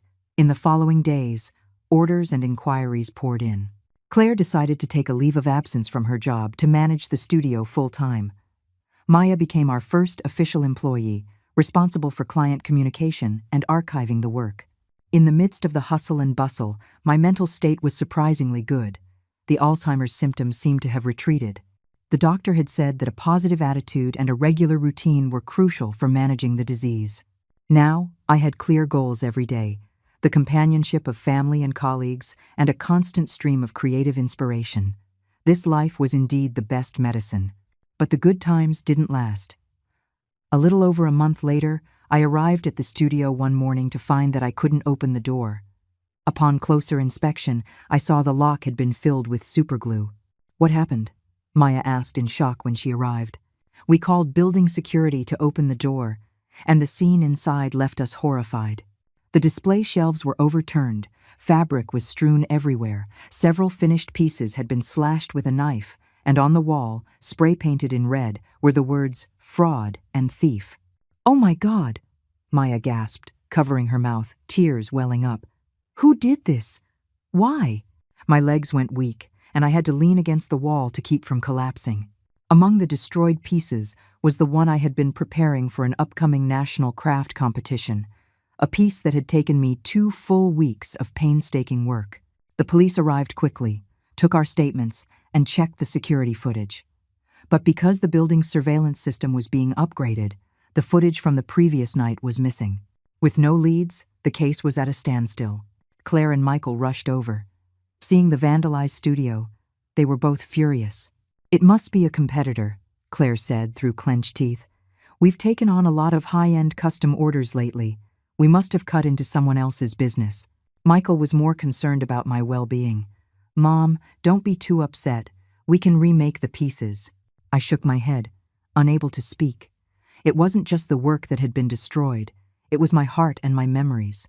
Some of the fabrics were irreplaceable, vintage pieces that held special meaning. As we stood there, helpless, Eddie arrived. When he saw the scene, his face grew dark. This wasn't random vandalism. This was a targeted, personal attack. "Dad, how do you know?" Claire asked, confused. Eddie didn't answer her directly. Instead, he asked me, "Helen, have you received any threats or strange messages lately?" I searched my memory and shook my head. "No, nothing." "Mr. Hayes," Maya suddenly spoke up. "Yesterday, a woman came into the shop. She wanted to commission a quilt but insisted on using specific fabrics. When Helen told her those fabrics were no longer available, she got very angry and left." "What did she look like?" Eddie asked immediately. Maya described her, in her 40s, fashionably dressed with a slight southern accent, and she said her last name was Wallace. Eddie's expression turned even darker. "Janice Wallace." "Dad, you know her?" Claire asked in surprise. Eddie took a deep breath. "She is my late wife's cousin." The statement dropped like a bomb in the room. We were all stunned. Eddie's late wife. Wasn't that Claire's biological mother? "Wait," Claire's voice trembled. "Mom passed away years ago. Why would her cousin come and destroy Helen's studio?" Eddie looked at his daughter, then at me, as if steeling himself to reveal something. Just then, my phone buzzed with a text from an unknown number. "Helen Miller, you think you can wash away your past just because you've latched onto someone wealthy? Don't forget you were fired from the garment factory for stealing fabric. If you know what's good for you, you'll shut down that studio, or I'll make sure everyone knows what you really are." My hands started to shake, and my vision blurred. Stealing fabric? Fired? It was a complete lie. I had left the factory for family reasons, but my record was spotless. "Helen, what is it?" Eddie asked with concern. I silently handed him my phone. His face turned to stone. "It's her, all right, that crazy woman." "What is going on?" Michael demanded. "Mom, did you know Mr. Hayes before all this?" The room fell silent. All eyes were on Eddie and me. The secret we had kept for 35 years was finally about to be revealed. Eddie took my hand and said firmly, "It's time to tell the children the truth." I looked at him, then at the bewildered faces of Michael and Claire, and the curious eyes of Maya. I finally nodded. "Michael, Claire," I took a deep breath. "Your father and I, we were in love 35 years ago. We were in love 35 years ago." The words landed in the quiet room like a stone dropped into a still pond, sending ripples of shock through everyone. Michael and Claire stared, their eyes wide with disbelief, looking back and forth between me and Eddie. Maya covered her mouth, her own eyes even wider. "What?" Claire was the first to speak. "Dad, you and Helen?" Eddie nodded, his expression somber. "It was 1985. I was a young manager at a textile mill in North Carolina, and Helen was a worker on the factory floor. We fell in love, but we were forced to separate because of my family's objections." "Ender. Family objections?" Michael frowned. "Because Mom was a factory worker?" "Not just that," I said with a bitter smile. Eddie's father was a senior executive, and I was just a temp worker from a small town. We were from different worlds. Claire's face was pale. "So, if it weren't for your families, you might have gotten married. And then I wouldn't have been born." "Claire," Eddie said, putting an arm around his daughter, "there are no what-ifs in life. I married your mother, and we had you. That is a precious gift in its own right." "Then why would Mom's cousin target Helen?" Claire pressed. Eddie sighed. "Janice was always fiercely loyal to your mother. After she passed, Janice somehow found out about my history with Helen. When she discovered that Helen was now your mother-in-law, she must have seen it as a betrayal of your mother's memory." I looked at Eddie in shock. "So she spread rumors and vandalized the studio? All for revenge?" "It's more than that," Eddie said gravely. "She has always hoped I would marry her daughter, your cousin, Claire. Helen's reappearance in my life ruined her plans. The tangled web of relationships left everyone speechless. I never imagined that a love affair from 35 years ago could cause such chaos today." Michael suddenly stepped to my side and took my hand. Mom, no matter what happened in the past, I'm on your side. Claire looked at her father, then at me, her expression complicated. So, you and Dad meeting again was a coincidence? Yes, I said firmly. It wasn't until after your wedding that your father realized I was Michael's mother.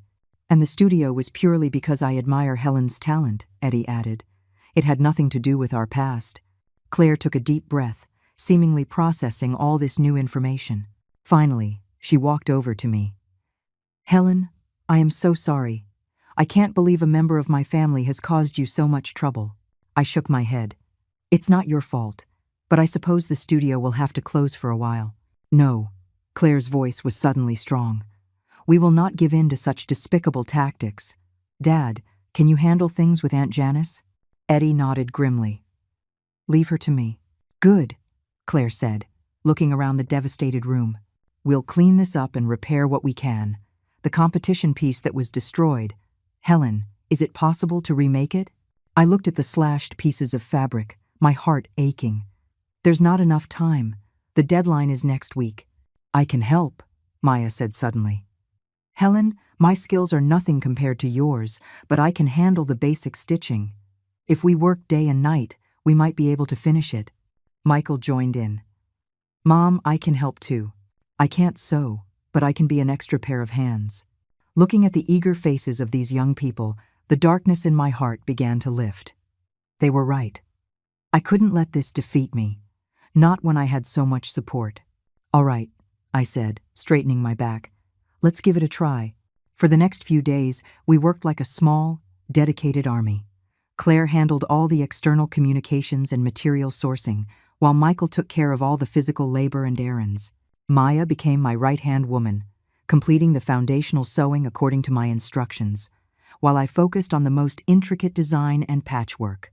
After dealing with his family matters, Eddie often came by to help, sometimes bringing rare fabrics, other times just sitting quietly in a corner, watching us work. Whenever our eyes met, he would offer an encouraging smile. Strangely, under this intense pressure, my Alzheimer's symptoms seemed to lessen. When I was focused on creating, my mind was sharp, my memory solid. The doctor's use it or lose it theory was proving true. The brain, like a muscle, grows stronger with use. Late on the 6th night, when the final stitch was complete, we were all too exhausted to speak. The new piece was even more beautiful than the original, infused with the special memory of overcoming this hardship together. It's breathtaking, Maya whispered, stroking the finished quilt, her voice choked with emotion. Helen, this is definitely a winning piece. Claire took photos and sent them to several industry experts, receiving overwhelmingly positive feedback. Even the usually reserved Michael had red eyes as he said, Mom, this is the most amazing piece of craftsmanship I've ever seen. The day before the competition, we delivered the piece to the organizers. On the drive back, a collective sigh of relief filled the car, and we began to discuss the studio's reconstruction. Helen, Claire said excitedly, this incident has actually brought us more attention. Several media outlets want to interview you to tell the story of a traditional artisan facing adversity. I don't know about that, I hesitated. Airing our dirty laundry in public? It's not about family drama, Claire explained. It's about the perseverance and innovation of a traditional craftswoman. Look, this is the interview outline from the city's culture magazine. I looked at the list of questions. They were indeed all focused on the heritage and innovation of the craft. Perhaps this crisis could truly be turned into an opportunity. On the day of the competition, the exhibition hall was packed.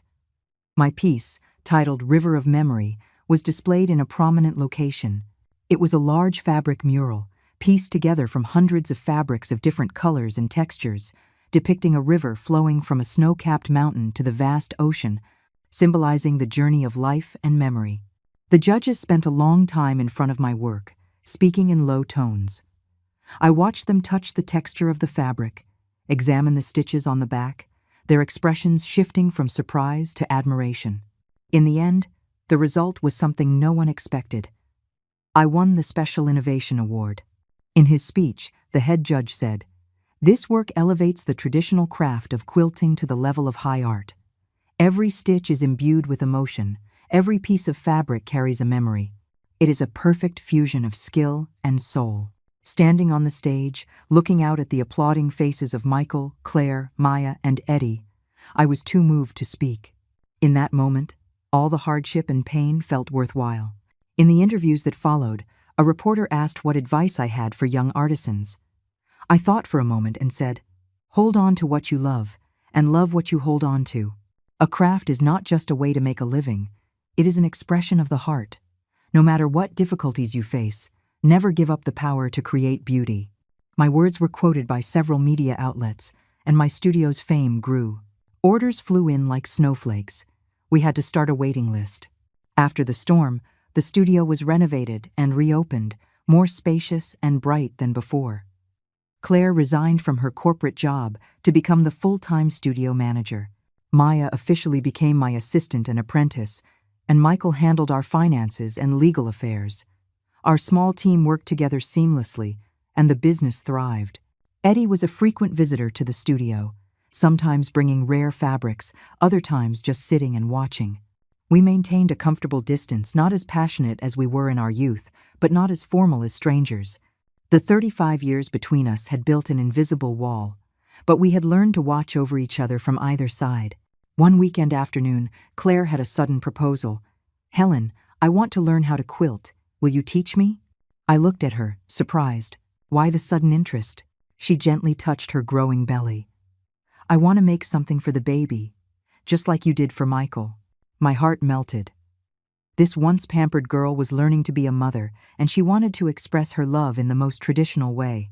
"Of course," I smiled. "We'll start with the most basic stitches." And so, Claire began her quilting lessons. Her hands weren't naturally nimble, but she was incredibly diligent, often practicing late into the night. Watching her focused profile, I was reminded of myself learning to sew just as clumsy, just as determined. A month later, she finished her first piece, a small quilted bib made from the fabric of Michael's old baby clothes. "Helen, what do you think?" she asked nervously. I examined the stitches. They weren't perfectly even, but they were strong. "It's wonderful," I praised her sincerely. "The baby will love it." She beamed, a smile so pure it reminded me of her father in his youth. That evening, I was working late at the studio, sorting through a new batch of fabric. Suddenly, a familiar wave of dizziness hit me, and the world began to tilt. I grabbed the workbench to steady myself, but knocked over a box of needles. "Helen!" Eddie's voice came from the doorway. He rushed over to support me. "Is it happening again?" I nodded, a cold sweat breaking out on my brow. This episode was worse than before. For a moment, I couldn't even remember where I was. Eddie helped me to a chair and poured me a glass of hot water. "You have to tell the children. This is too dangerous." "Just a little longer," I said weakly. "The studio is just getting on its feet, and Claire is pregnant." "Helen," he said, his voice firm, "they have a right to know the truth, especially Michael. He's your son." I was silent for a long moment, then finally nodded. "Wait until Claire is past her second trimester. The baby isn't stable yet." Eddie sighed, but didn't argue. He helped me pick up the scattered needles and then said, "Let me take you home." Walking through the cool night air, he asked suddenly, "Helen, if I had insisted on taking you with me all those years ago, what do you think would have happened?" I stopped and looked at his still handsome profile under the streetlight. "Eddie, there's no going back in life. The way things are now, it's good." He gave a sad smile. "Yes, at least we can still be friends." Friends. The word felt both intimate and distant. 35 years ago, we were lovers. 35 years later, we were family, connected by a lifetime of experiences and the lives of our children. But no matter what, to have met again in the second half of our lives was a gift from fate. When I got home, Michael and Claire were already asleep. I tiptoed through my evening routine, then sat on the edge of my bed, looking through Michael's childhood photo albums. In those frozen moments of time were the countless small memories of a mother and son surviving against the odds. No matter how much my memory faded, these precious moments would forever be etched in my heart. The next morning, I received a call from the hospital. They were inviting me to participate in a clinical trial for a new Alzheimer's drug. They said it had shown promising results in slowing memory decline in early-stage patients, but it required the consent of a family member. After hanging up, I was lost in thought. Participating in the trial meant finally telling Michael the full extent of my condition, but perhaps this was the right time. The studio was stable. Claire was past her first trimester, and our family was at peace. Just as I was hesitating, my phone rang again. It was Claire. "Helen, can you come to the hospital? I'm bleeding a little." My heart leaped into my throat. "Where's Michael?" "He's on a business trip. I can't reach him." Her voice was choked with tears. "Don't be scared. I'm on my way." I hung up, grabbed my purse, and ran out the door, hailing a taxi to the hospital. All the way there, I prayed for the baby to be safe. This daughter-in-law, who had once been my adversary, had become an important person in my life, and the child in her womb was the continuation of my bloodline. At the hospital's maternity ward, Claire was lying on an examination bed, her face pale. The doctor said it was a threatened miscarriage, and she needed immediate bed rest. "Helen," she cried when she saw me, "I'm so scared." I took her hand and soothed her. "Don't worry. The doctor said you'll be fine as long as you rest. Have you reached Michael yet?" She shook her head. "He's still on the plane." "Then I'll stay with you," I said firmly. "I won't leave your side." And so, I stayed at the hospital for 3 days, until Michael rushed back. During those 3 days, I took care of Claire's every need, telling her funny stories about Michael's childhood and teaching her quilting stitches to distract her. We were as close as a real mother and daughter. On the day she was discharged, the doctor instructed Claire to have complete bed rest at home for at least 2 weeks. Back home, I made all sorts of nutritious meals for her, made sure she took her medication on time, and even helped her wash her hair and bathe. These acts of intimacy would have been unimaginable before. One night, I got up to check on her and found her in the nursery, stroking the little quilted bib she had made, tears streaming down her face. "Claire?" I called softly. She rushed into my arms. "Helen, thank you. Thank you for not holding a grudge against me, for being so good to me." And I patted her back. "Silly girl, we're family." "Helen," she said, looking up, her eyes blurry with tears. "I want you to promise me something." "What is it?" If one day you," she hesitated, choosing her words carefully, "if you need to be taken care of, please let me be the one to do it, just like you're taking care of me now." My heart jolted. Had she somehow found out? "Claire." "Michael told me," she said softly. "About your condition, Helen, don't worry. We will be with you. Always." My eyes filled with tears, and I couldn't speak. So Michael had known all along, and Claire, far from being resentful, was making me such a promise. In that moment, all the suffering felt worthwhile. The next day, I brought up the clinical trial myself. Michael signed the consent form with red eyes, then hugged me tightly. "Mom, everything is going to be all right." I nodded, my heart full of hope. Yes, everything was going to be all right. No matter how much my memory faded, love would always remain, like the quilts I sewed one stitch at a time, a thread that would never break. The clinical trial required regular hospital visits for checkups and medication, and either Michael or Claire accompanied me every time, despite my insistence that I could go by myself. "Mom, you can't go out alone anymore," Michael said firmly. "The doctor said you could have a dizzy spell or a memory lapse at any time." I couldn't argue. Just last week, I'd gone to the farmer's market and completely forgotten the way home. I had wandered the streets in a daze for a long time until Maya happened to spot me. After Claire's period of bed rest was over, the doctor allowed her to move around more, but she still rarely went to the studio, choosing to work from home instead.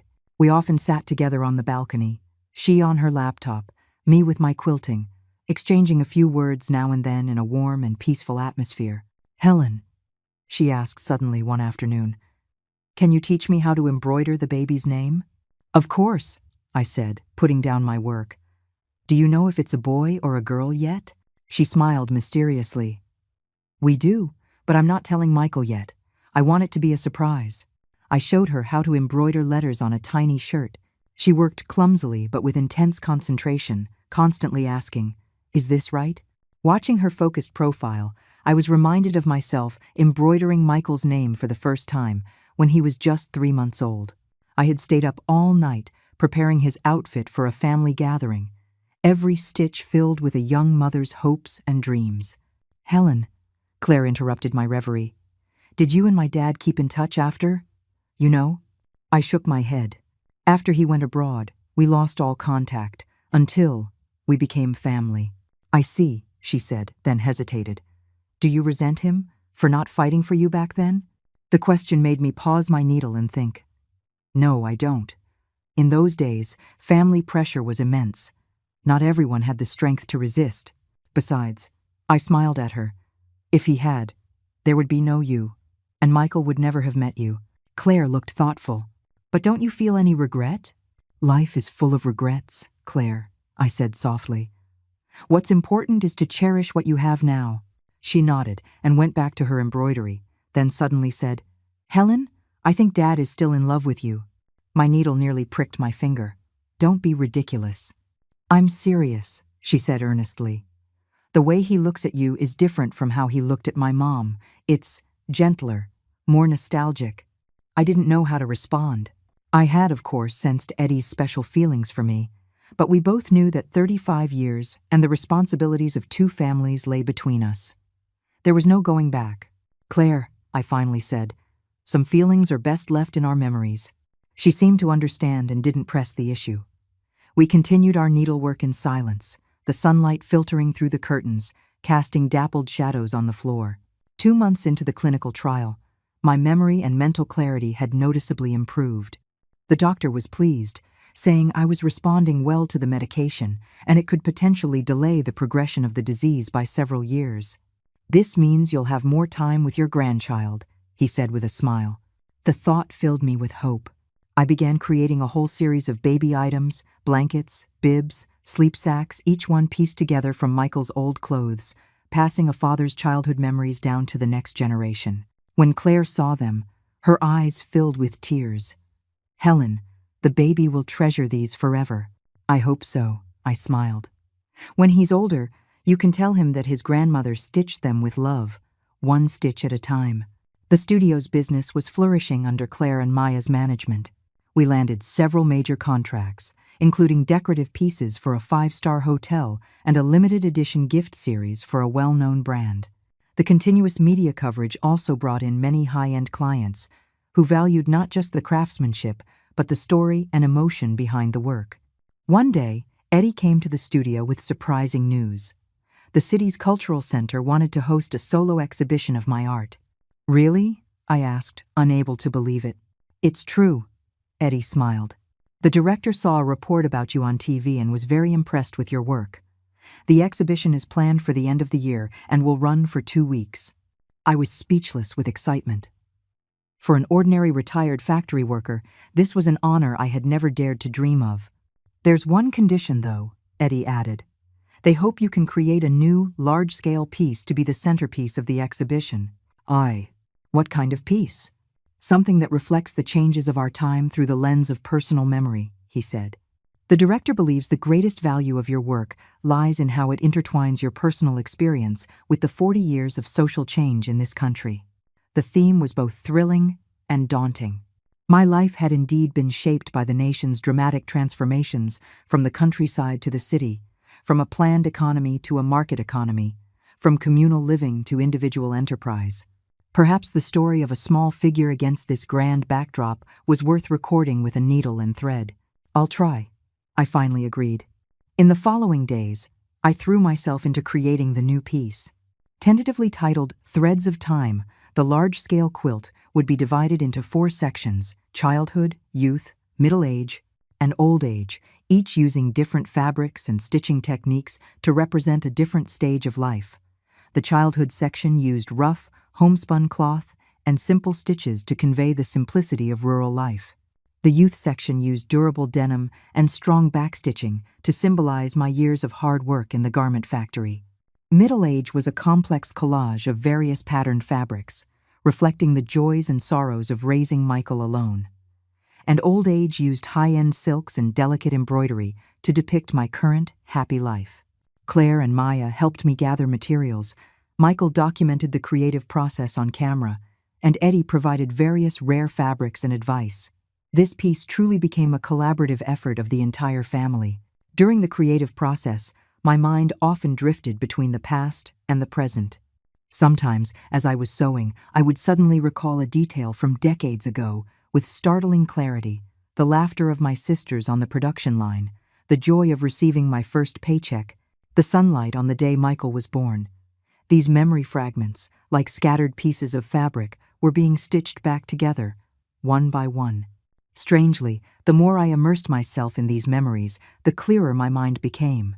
The doctor had said that Alzheimer's patients often lose recent memories while retaining long-term ones. My creative process seemed to be unlocking those deeply buried treasures. As the piece took shape, more and more old colleagues and neighbors came to visit. Patty brought several old friends from the factory. When they saw the factory scene I had pieced together from denim, their eyes filled with tears. "Helen," Patty said, touching the tiny figures on the fabric, "isn't this our old workshop? That's Foreman Wang, and that's Liu. My God, you even captured Sarah's long braid." The old friends gathered around the quilt, chattering excitedly as they reminisced about the past, those difficult but warm-hearted years, brought back to life by my needle and thread. Some cried, some laughed, some pointed at a detail with a gasp of recognition. The scene was more moving to me than any art critic's review. Claire quietly filmed these moments and posted them on the studio's social media, attracting even more attention and discussion. The city's TV station even sent a reporter to do a special feature, calling my work a living fossil of folk memory. As the exhibition date drew near, however, my health began to fluctuate. One morning, I woke up and suddenly couldn't remember where I was. I didn't even recognize Michael. In a panic, I knocked over a glass of water and a shard cut my finger. A drop of blood fell onto the threads of time quilt. "Mom!" Michael rushed in and saw my bewildered expression. He instantly understood what was happening. He skillfully bandaged my finger, then gave me my medication. As my memory slowly returned, I looked at the blood-stained fabric in shame. "I've ruined it." "It's okay, Mom," he comforted me. "We can clean this small stain. Don't be anxious. Just lie down and rest for a bit." Lying in bed, I heard Michael in the next room, on the phone with my doctor. A wave of fear washed over me. This episode was more severe than the others and had lasted longer. What if this happened during the exhibition? Would I make a fool of myself in public and ruin everyone's hard work? The doctor adjusted my medication dosage and recommended I reduce my workload. But with the exhibition preparations in their final stages, how could I possibly stop? When Eddie heard about the situation, he suggested postponing the exhibition, but I was adamant. "No, everyone has invested so much, we can't cancel because of me." "Helen," he said seriously, "your health is the most important thing." "For me," I said, looking him in the eye, "finishing this exhibition is just as important. This might be the last major work of my life, Eddie. I want to leave something behind for Michael, for Claire, for my future grandchild." He was silent for a long time, then finally relented. "All right, but from now on, you must stick to a strict schedule. No more late nights. We will all share more of the work." And so, with the support of my entire family, Threads of Time was completed on schedule. The final piece was 10 feet long and 7 feet wide, a tapestry of hundreds of fabrics of different materials, colors, and textures, telling the complete life story of an ordinary Chinese woman, from the countryside to the city, from youth to old age. On the day of the opening ceremony, the cultural center was bustling with people media, art critics, craft enthusiasts, and even the deputy mayor came to show their support. I wore a quilted silk dress I had designed and stood before my work, giving interviews and explaining the story behind each section. "What strikes me most about this piece," one critic said after viewing it, "is how it perfectly merges personal memory with collective memory. Every Chinese person can see a reflection of themselves or their family in it." Claire, 7 months pregnant, proudly explained the exhibition's concept to the guests. Michael was busy with the media, while Eddie liaised with the center's staff and VIPs. Our small team worked in perfect harmony, making the exhibition an unprecedented success. At the reception after the opening, the director of the Cultural Center made a surprise announcement. They had decided to permanently acquire Threads of Time as a special exhibit for the 40th anniversary of the country's economic reforms. "This is not just a work of art," the director said emotionally. "It is a testament to an era, a precious sociological document." I stood in the spotlight, looking at the applauding crowd, and in a daze, I saw my life flash before my eyes. The country girl with braids, the diligent factory worker, the strong single mother who raised her son alone. And now I was standing here, receiving praise and applause. Fate is truly a strange and wonderful thing. Halfway through the reception, I felt a familiar wave of dizziness. I knew an episode was coming on. I managed to catch Eddie's eye, and he immediately understood. Making an excuse to show me another exhibit, he guided me to a quiet lounge. "Is it happening again?" he asked, his voice tense. I nodded, a cold sweat already drenching my back. "Don't let anyone know. Get me my medicine." After taking the pill, I leaned back on the sofa, waiting for the storm to pass. Eddie held my hand, softly recounting stories from our youth, helping me stay connected to the present. "Remember that time you pricked your finger with the needle?" he said with a smile.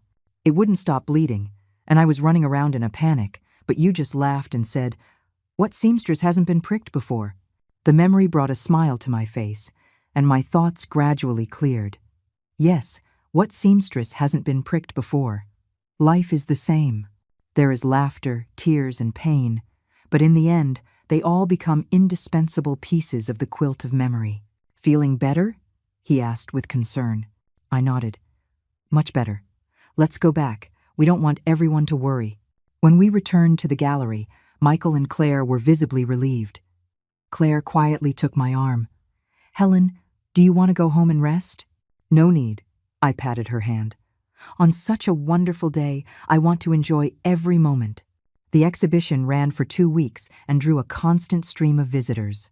Many retired factory workers brought their families, pointing at a scene in the quilt and telling their children stories of the past. Young people stood before the work in contemplation, trying to understand the experiences of their parents' generation. Several schools even organized student visits as an extension of their history lessons. The public response far exceeded my expectations. I had thought it would be a simple craft show, but it had struck a deep chord with society. Perhaps, as the critic had said, my personal memory truly did reflect the face of an era. On the closing day of the exhibition, the Cultural Center held a small farewell ceremony for me. The director personally presented me with the acquisition certificate and invited me to hold another exhibition of new works next year. "Mrs. Miller," he said, shaking my hand, "your art demonstrates the profound depth and modern value of folk craftsmanship. I hope you will continue to create and add more brilliance to our city's culture." I was overwhelmed by such praise. To be called a teacher for someone who had been an ordinary worker her whole life, it was a title I had never thought possible. On the way home, the whole family was basking in the success of the exhibition. Claire suddenly said, "Helen, we've picked a name for the baby, and we wanted your opinion." "Oh?" I asked curiously. "What have you chosen?" "If it's a boy, Cole. If it's a girl, Holly," Michael explained, "as a way for our child to always remember their grandmother, Helen." Tears instantly welled up in my eyes.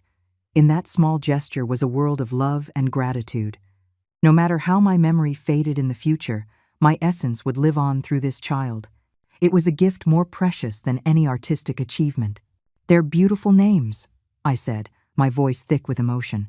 "So beautiful." And Eddie sat beside us, watching with a gentle smile, his eyes shining with a complex light. In that moment, I suddenly understood that although we had not become husband and wife, our lives were now inextricably linked through our children. This connection was perhaps more enduring and profound than marriage. That night, lying in bed, I reflected on the incredible past few months. From the conflict at the wedding to the founding of the studio, and now the success of the exhibition, my life had taken an unexpected turn at the age of 60. Alzheimer's had not defeated me. Instead, it had made me cherish every moment more, to create and love with more urgency. Outside, a bright moon hung in the sky. I gently touched the small, quilted baby outfit beside me, imagining the new life that would soon arrive. No matter how long my memory could hold, the love stitched into these threads would be passed on forever. Claire's due date was in early spring, but one morning in late February, her water broke suddenly, 3 weeks ahead of schedule. "Helen, Helen," she cried, knocking frantically on my door. "I think the baby's coming." I was instantly awake, calming her down while waking Michael. But to make matters worse, the city was buried under the biggest snowstorm of the year. The roads were treacherous, and the ambulance dispatcher said it would be at least 40 minutes before they could reach us. "We can't wait," I said, looking at Claire's increasingly frequent contractions. I made a split-second decision. "Michael, we're driving to the hospital ourselves." Michael's face was pale, his hands shaking so badly he could barely hold the car keys.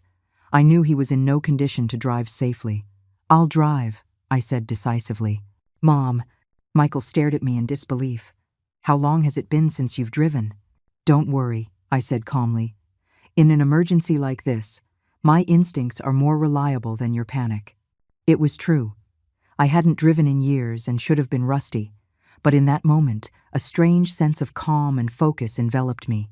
It was as if I had reverted to my younger self, capable of handling any crisis. The Alzheimer's symptoms retreated in the face of the primal instinct to protect my family. The road conditions were horrendous, with near-zero visibility. I gripped the steering wheel, driving as fast as I safely could. In the back seat, Michael held a moaning Claire, constantly encouraging her. "Mom, turn left at the next intersection." "No, right," Michael corrected himself frantically. But at the intersection, I unhesitatingly turned right. "Mom, it's left. The hospital is that way," Michael shouted. "The right is shorter," I said firmly. "They opened a new access road 2 years ago. It leads directly to the emergency entrance." Michael was stunned. "You remember that?" I didn't answer, focusing on navigating the snow-covered, potholed road. Strangely, this new route, which I theoretically shouldn't have remembered, was now mapped out clearly in my mind. Every turn, every landmark was familiar. 15 minutes later, we miraculously arrived at the hospital. The medical staff, alerted by our call, were ready and immediately wheeled Claire into the delivery room. "Family waits outside," a nurse said, stopping Michael from following. "I'm the mother-in-law," I stepped forward. "I've been through childbirth. I can help." The nurse looked at me, then nodded. "All right, you can come in. The rest, please wait here." In the delivery room, Claire was drenched in sweat from the pain. Seeing me was like grabbing a lifeline. "Helen, it hurts so much." "Ah." I took her hand and wiped the sweat from her forehead. "Breathe, Claire. Follow my rhythm. That's it." For the next 2 hours, I stayed by her side, coaching her breathing, encouraging her to push, just as my own mother had done for me. During the lulls between contractions, I even told her the story of Michael's birth. "He made me wait for a whole day and night before he decided to come out," I said. "He was a stubborn baby." Claire managed a weak smile. "He was," I said, gently stroking her hair. "But after he was born, he was so good. He rarely cried. I hope this little one is just the same." As the first rays of morning sun streamed through the window, a loud, healthy cry announced the arrival of a new life. "It's a boy," the doctor declared happily. 6 pounds, 3 ounces. A bit early, but perfectly healthy. Claire was exhausted but smiled through her tears of joy. "Cole, welcome to the world, Cole." End of. After the nurses cleaned and swaddled the baby, they handed him to Claire for a moment before placing him in my arms. Looking at this tiny, wrinkled creature, tears streamed down my face. This was my grandson, the continuation of my bloodline, a new hope for the future. "Helen," Claire said weakly, "thank you. Without you, I don't know what I would have done." I leaned down and kissed her forehead. "You did wonderfully, Claire. Now rest. Michael and I will take care of the little one." And, carrying my grandson out of the delivery room, I was met by a frantic Michael. He looked at the baby and started to laugh and cry at the same time. "Mom, that's my son. I'm a father." "Yes," I said, carefully placing the baby in his arms. "You're a father. This is Cole, your son, and my grandson." Michael held the baby, his movements clumsy but gentle. Then he remembered something. "Mom, how did you know about that new road? Even I forgot about it. I paused, puzzled myself. I don't know. It just came to me. A doctor who was passing by happened to overhear us. He said thoughtfully, "It's been observed that Alzheimer's patients can sometimes exhibit surprising memory recall in emergency situations, especially memories tied to strong emotions or instincts. A mother's love is one of the most powerful forces in the world." His explanation brought tears to both my and Michael's eyes. Yes, no matter how the disease eroded my mind, the instinct to love and protect my family was etched so deeply into my soul that it would never fade. Claire had to stay in the hospital for a few days to recover. Michael and I took turns staying with her, while the other went home to care for the baby. Even though we had hired a professional nurse, I insisted on being part of every detail of my grandson's care, feeding, changing, bathing. The familiar actions awakened memories of caring for Michael 30 years ago, as if time had folded back on itself. "Mom, don't overdo it," Michael said with concern. "You need to rest too. How could taking care of my grandson be tiring?" I smiled. "This is a joy." Little Cole was indeed as well behaved as his father had been. He ate, he slept, and he rarely fussed. When he opened his clear eyes and looked at me, I saw Michael as a newborn, and the pure miracle of life struck my heart all over again. After Claire came home, our life as a 3-generation household officially began. It was chaotic, but filled with laughter. After my quilt, Threads of Time, was acquired by the Cultural Center, the studio received even more high-end orders. Claire managed the business remotely from home, planning to return full-time when the baby was a little older. One warm spring afternoon, the whole family was on the balcony.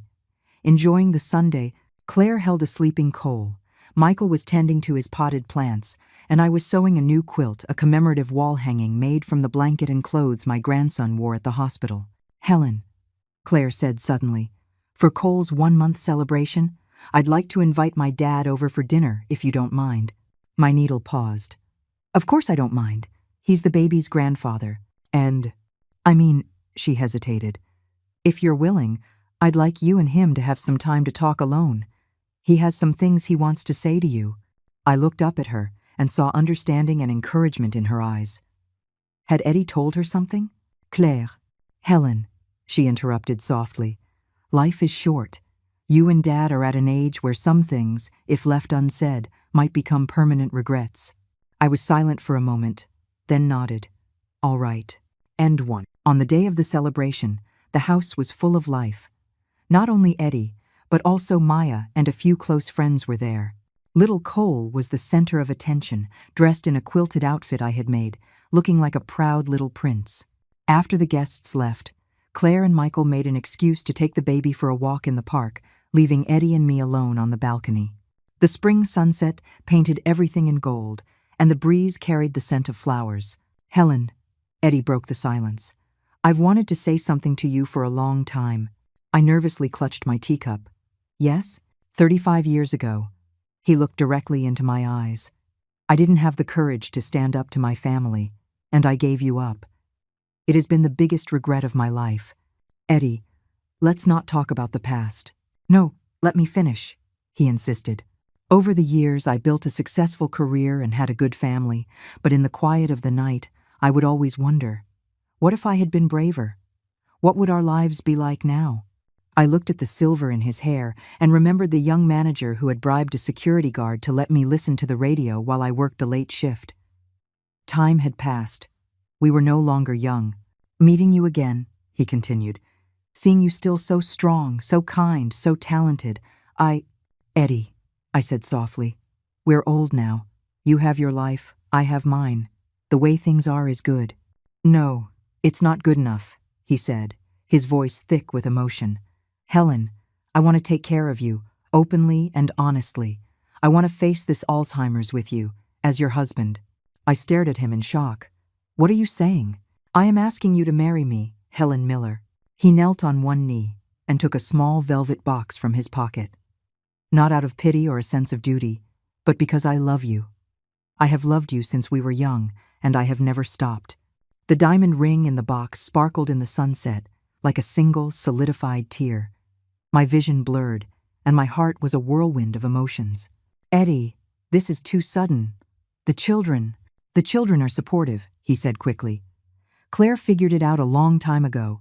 And Michael said, all that matters is your happiness. Helen, we're not young anymore. We don't have much time left. I took a deep breath, trying to calm my racing heart. What about the studio? And Claire? And the baby? Everything will stay the same. We can live across the hall, or buy a bigger house together. You can work when you want to, rest when you need to. I want the right to be by your side, to face every day that's to come. End of 4. Looking into his earnest eyes, I suddenly understood that this might be our last chance. Alzheimer's would gradually steal my memories and my abilities. He didn't want to be a bystander in that process. He wanted to be my legal partner, with the right to stand by my side in every difficult moment. Eddie, I said, my voice choked, what if one day I don't even recognize you anymore? He took my hand. Then I will reintroduce myself to you every single day until you remember. Helen, memories may fade, but love does not. It's like your quilts. Even if one patch of fabric fades, the whole piece is still beautiful. His metaphor touched me deeply. Yes, life is like a quilt, pieced together from countless fragments of memory. Even if some pieces fade or are lost, the overall pattern is still whole, still worthy of being cherished. Okay, I whispered, holding out my left hand. Yes. He took my hand, his own trembling, and slid the ring onto my finger. Then we held each other, like two travelers who had finally found their way home. When Michael and Claire returned with the baby, they saw the rings on our hands and broke into knowing smiles. Little Cole seemed to sense the joyful atmosphere and giggled in his mother's arms. Grandma's little darling, I said, taking my grandson and kissing his soft cheek. Grandma has some good news for you. And so, in my 61st year, after all the ups and downs of my life, I was engaged again. This time, our marriage would be about more than just love. It would be about companionship, understanding, and the courage to face the future together. The wedding was planned for the fall, a simple and warm affair. I made my own wedding dress, a quilted one, of course, incorporating fabric from all the important moments of my life. Eddie arranged for the ceremony to be held by a lake, at the same spot where we had said our first goodbyes 35 years earlier. The Alzheimer's is still there. The medication only slows its progress, but I am no longer afraid. I know that no matter how my memories fade, the things I have created, the love I have given, and the lives I have touched will endure. It is like the quilting skills I passed on to Claire, which she is now passing on to Maya, and which will one day be passed on to little Cole. One stitch at a time, from one generation to the next. Life is the fabric, and time is the needle. There is the pain of tearing, the strength of mending, and the creativity of piecing it all together to finally create a unique and beautiful tapestry. And that is more than enough.